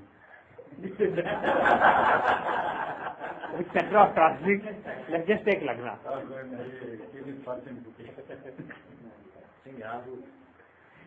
Yeah? Rahu seems to be a good candidate, very good. Yeah. Yeah. Why Venus? Because he is in Bhagya. He is in the 9th house and he is Yogaraka in Substansa. For Makara Lagna, Venus Shukra is Yogaraka. So, being Yogaraka, he should give auspicious results relating to Bhagya. And he is in the 9th house. Even though he is debilitated, he is in the 9th house. Pardon me? He is in 9th house. Yeah. Debilitated. Yeah. And he is in the 12th from Arun Lagna. The Yogaraka, whose agenda is very good, he is in the 12th from Arun Lagna. What does that stand for? What is the 12th from Arun Lagna? Yeah. He is perceived to have left India now. He left India long back, but once he gets green card, he is perceived by people as, okay, now he is an American. He is an American. So, for me, now he is not coming back. Now he is not coming back. He is going to settle down there. So, Rahu and Venus are very good candidates. He is either going to be Rahu or it's going to be Venus. But before this September 1, he is very likely to get his green card. And the interesting thing is, Venus is in Mercury's house and Mercury shows green color. I'm just kidding. This is not logic. This is not logic. But the color of green card is not green. I know. I used to think until I got one. It used to be green. It used to be. But it's light green. They are white paint color. I mean, it's a light green. Okay, before we close, because we opened Kiran's chart for the next year, do you guys want to see if he will be coming to this class till after New Year, after his birthday? How is this year for learning? Look at D24, Chaturgunchamsa, Siddhamsa. How is this year for him? Lord of the 8th house is Jupiter, not what Lord of the 8th house, you mean the Hora Lord. The ruler of the year is Jupiter. Is he well placed or badly placed in D24? He is exalted in the house of learning. And does he give any yoga there? Is there yoga between Shani and Guru? Yes. You guys look at the Dharma Karma Adhipati Yoga. From Mesha Lagna, Jupiter is Dharma Sthanadhipati. He is the 9th Lord of Dharma. And Shani is the 10th Lord of Karma. So 9th Lord and 10th Lord are together. So there is Dharma Karma Adhipati Yoga. So during this year, this is only for learning, not at workplace. For that we have to look at D10. But as far as learning things are concerned, which includes this particular thing, there is some good karma that he is going to do, some auspicious karma that he is going to do. So, good, that is good. Yes, Narayan. Another thing is, Jupiter is Lord of Garuda Lagna and Saturn is Lord of Bhagya. Wow. So the combination is Very auspicious. and Jupiter and Saturn shows Brahma Yoga. Brahma Yoga, yes. Fresh beginning. Yes. So It's a very good year for pursuing traditional knowledge, Vedic knowledge, traditional knowledge, Brahma Vidya, etc. So this is a very good year. Can you see transit? Shall we see? Transit also. Transit, we'll see. Let's look at his Dashamsa, his career. How will be this year for the career?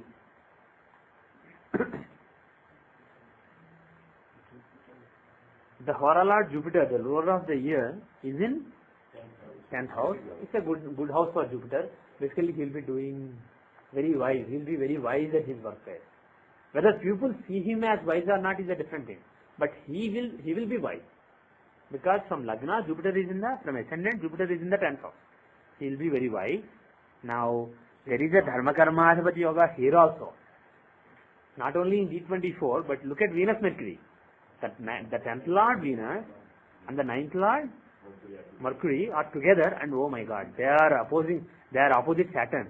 So Shani is aspecting them. Lagna Lord Shani, 5th Lord and 10th Lord Venus, and 9th Lord Mercury. All the three trine lords are on the axis, on the 3rd and 9th axis. So this is a very good year for him. This is an excellent year for his career. He will do very well at his workplace. And the 11th house is also very strong because 11th Lord Mars is in the 11th house. So there will be some gains. So this is a very good year for him. But is there a bad planet here? If you have to pick one bad planet, who is the bad planet in this chart? Is Sun good or bad? What?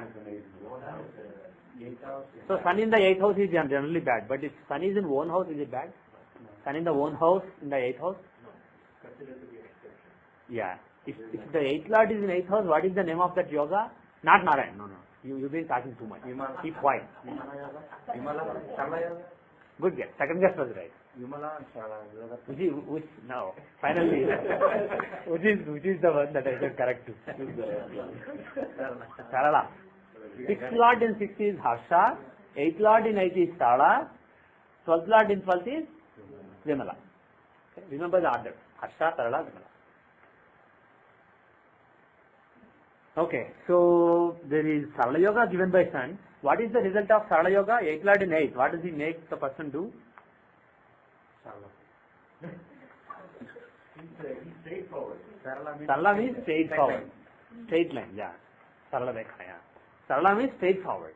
So the person will be very matter of fact. He will not mince words. He will be very straightforward. He will be very honest, and he will be forceful. Whatever he believes, he will just say it.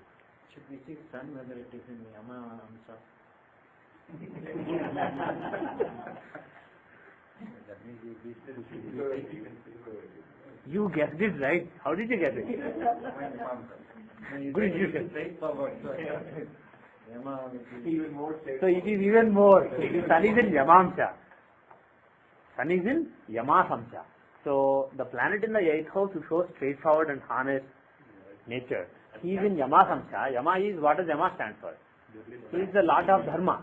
He is the Dharma. So follow your Dharma without any passion, impassionate adherence of Dharma.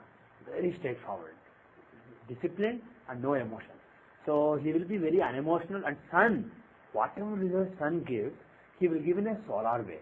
Whatever results Moon gives in a lunar way. What is the solar way? Like this. Do this. Magnanimous and also authoritative. Leo is the sign of authority. He is a sign of king. So when Sun is in Leo in the 8th house, he will be very straightforward and he will do it with authority. He will tell people. He will not tell, I think that is wrong. He will tell, that is wrong. There will be some authority in his tone, the way he projects. He gets his green card out there. Yeah, I think after his green card, I think Venus will give his green card and Sun will then make him very proud and arrogant. But during Sandasha, he will be very assertive in a authoritative way, and he will. And 8 and also there, so he will give some power in the position. 18 is not exactly power. Position. Yes, actually Sun is in 8th. Position. Sun is in 8th. Sun in the 8th house shows some changes, and he is in 8th. And 8th shows the title of the person in the workplace. So either change in the workplace or change in the kind of work he does.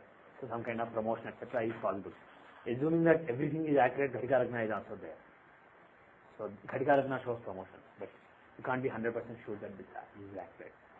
So some kind of promotions, etc. are possible in Sun Dasha. But overall, for career, it seems like a good year. Quick question. Harsha, Vyomna, and Sarana and Sarana. Okay, this is Ted. Yeah. You asked me to keep an eye. I kept an eye. Sure. Yeah, yes, Srinath. What is so in Harsha, what is the implication of Harsha? If the 6th Lord is in 6, he is happy. The names are supposed to give you clues.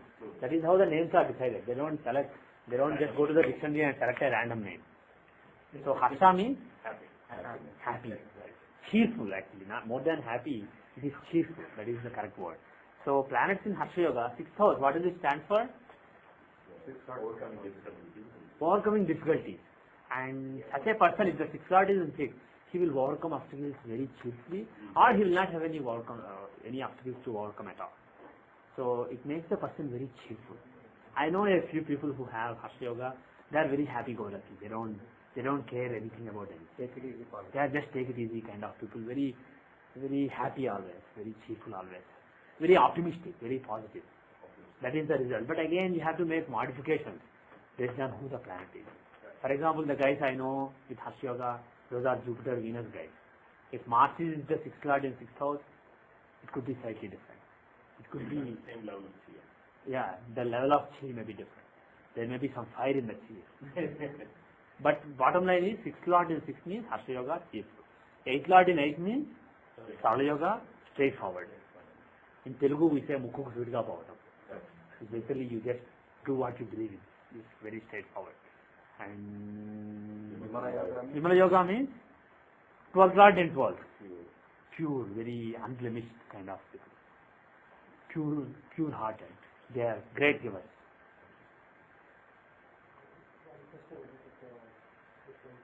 Yeah. Again? That's going to directly affect my costumes. Yeah. But my sense is next year is going to be a good year, very good year for you. So after your birthday, until your birthday, I'm not 100% sure. I haven't looked at last year, the Samsa. But after your birthday, this is a good year for you. And Sun being in the 8th house, he can, in the 8th, he can give a change of, he can give a better change of job. So, thinking the horoscope may be bad, but your horoscope looks good for the next year. So even if there are any instabilities in the next couple of months, after your birthday, you should do well. I'm only concerned about Ketu, but it's not that bad. He's 11th Lord. Most of the planets are very well placed, except the nodes. This will be a good year for you. Okay.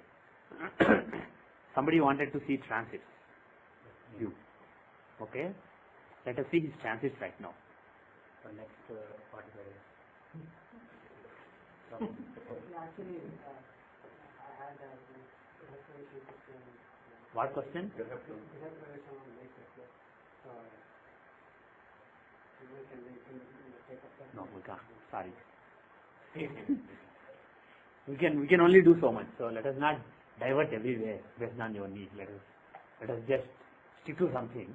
We looked at how to see settling in a faraway place, and in general we are looking at the transits right now. So I'll take his question and then I'll close for today. Right now, how are the transits for him? First the career. Let us just look at the career. Yeah, I will. But can't you imagine, where Shani and Guru are? Let us do it without doing that. Just look at this Dasamsa. Where is Shani right now? Shani is in Gemini. Is it good transit or bad transit for Shani? 6th house. 6th house? Sorry, from moon. From moon. If you take Dasamsa moon as the reference, 6th house. he is in Makara, Capricorn. From there, Gemini is the 6th house. For Shani, 3, 6 and 11 are good houses for transiting. So he has Shashta Shani transit as far as career is concerned. So, yeah, very easily. So last 2.5 or 3 years are very good for his career. And Jupiter's transit. Where is Jupiter transiting right now? Since last August?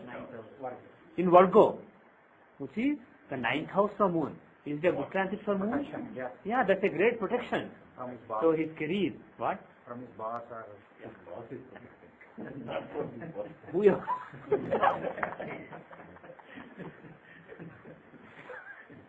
So Jupiter in the 9th house will give good bosses who are nice to him, wise bosses, etc.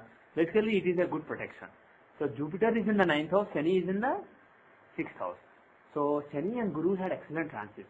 So the last 2.5 years were in general a good period for his career. But Rahu and Ketu were not so good. Rahu was in the 4th house. What does the 4th house from moon show? Mental peace. Rahu is there. So this is a good period for him. There is a lot of protection and not too many obstacles, but still he is not happy. He is still not peaceful for some reason. And that reason is Rahu. So whatever Rahu stands for here, based on those reasons there will be unhappiness.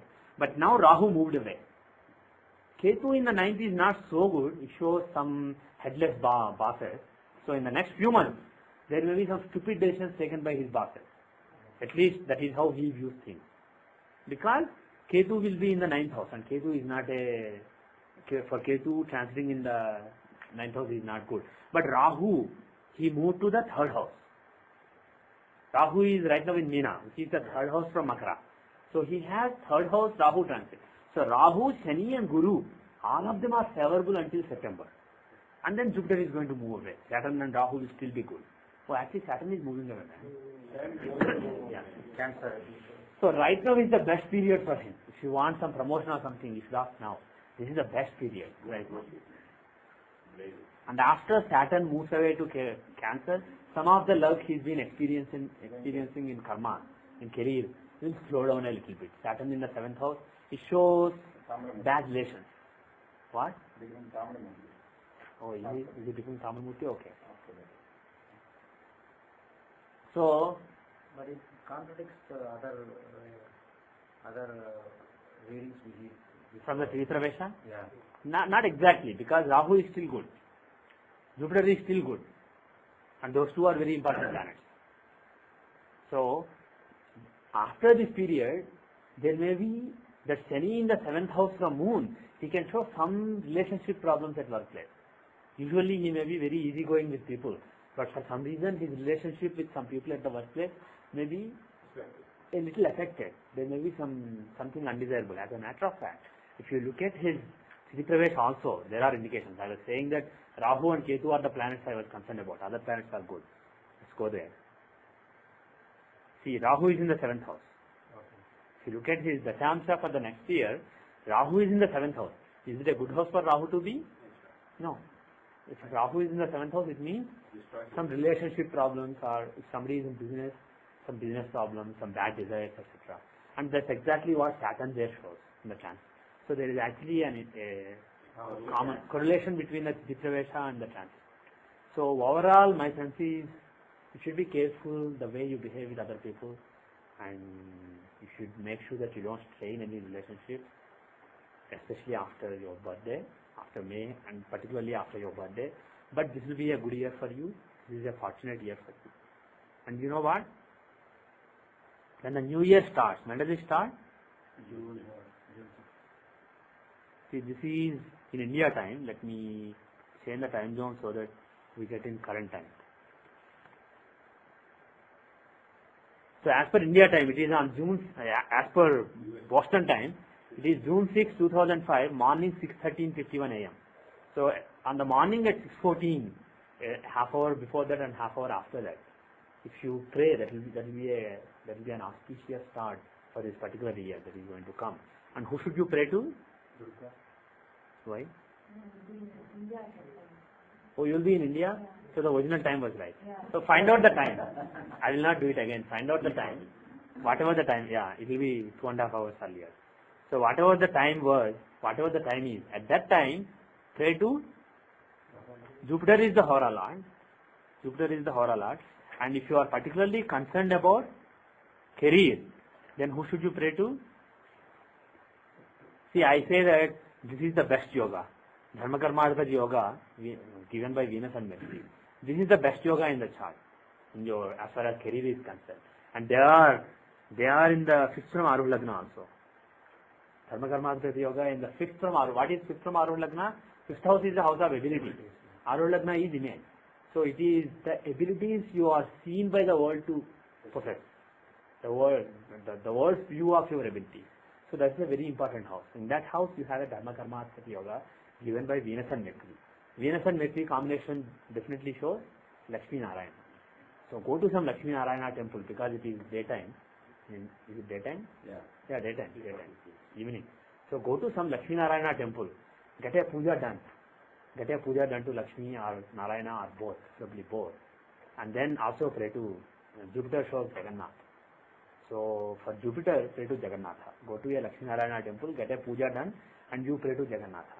Just say Jai Jai Jagannatha or something, some Jagannath mantra, Jagannatha Astakam or something. And this will be a very good year for your career. Does anyone want to predict or actually forget it? We are already late. I'll close for today. Om Shanti Shanti Shanti.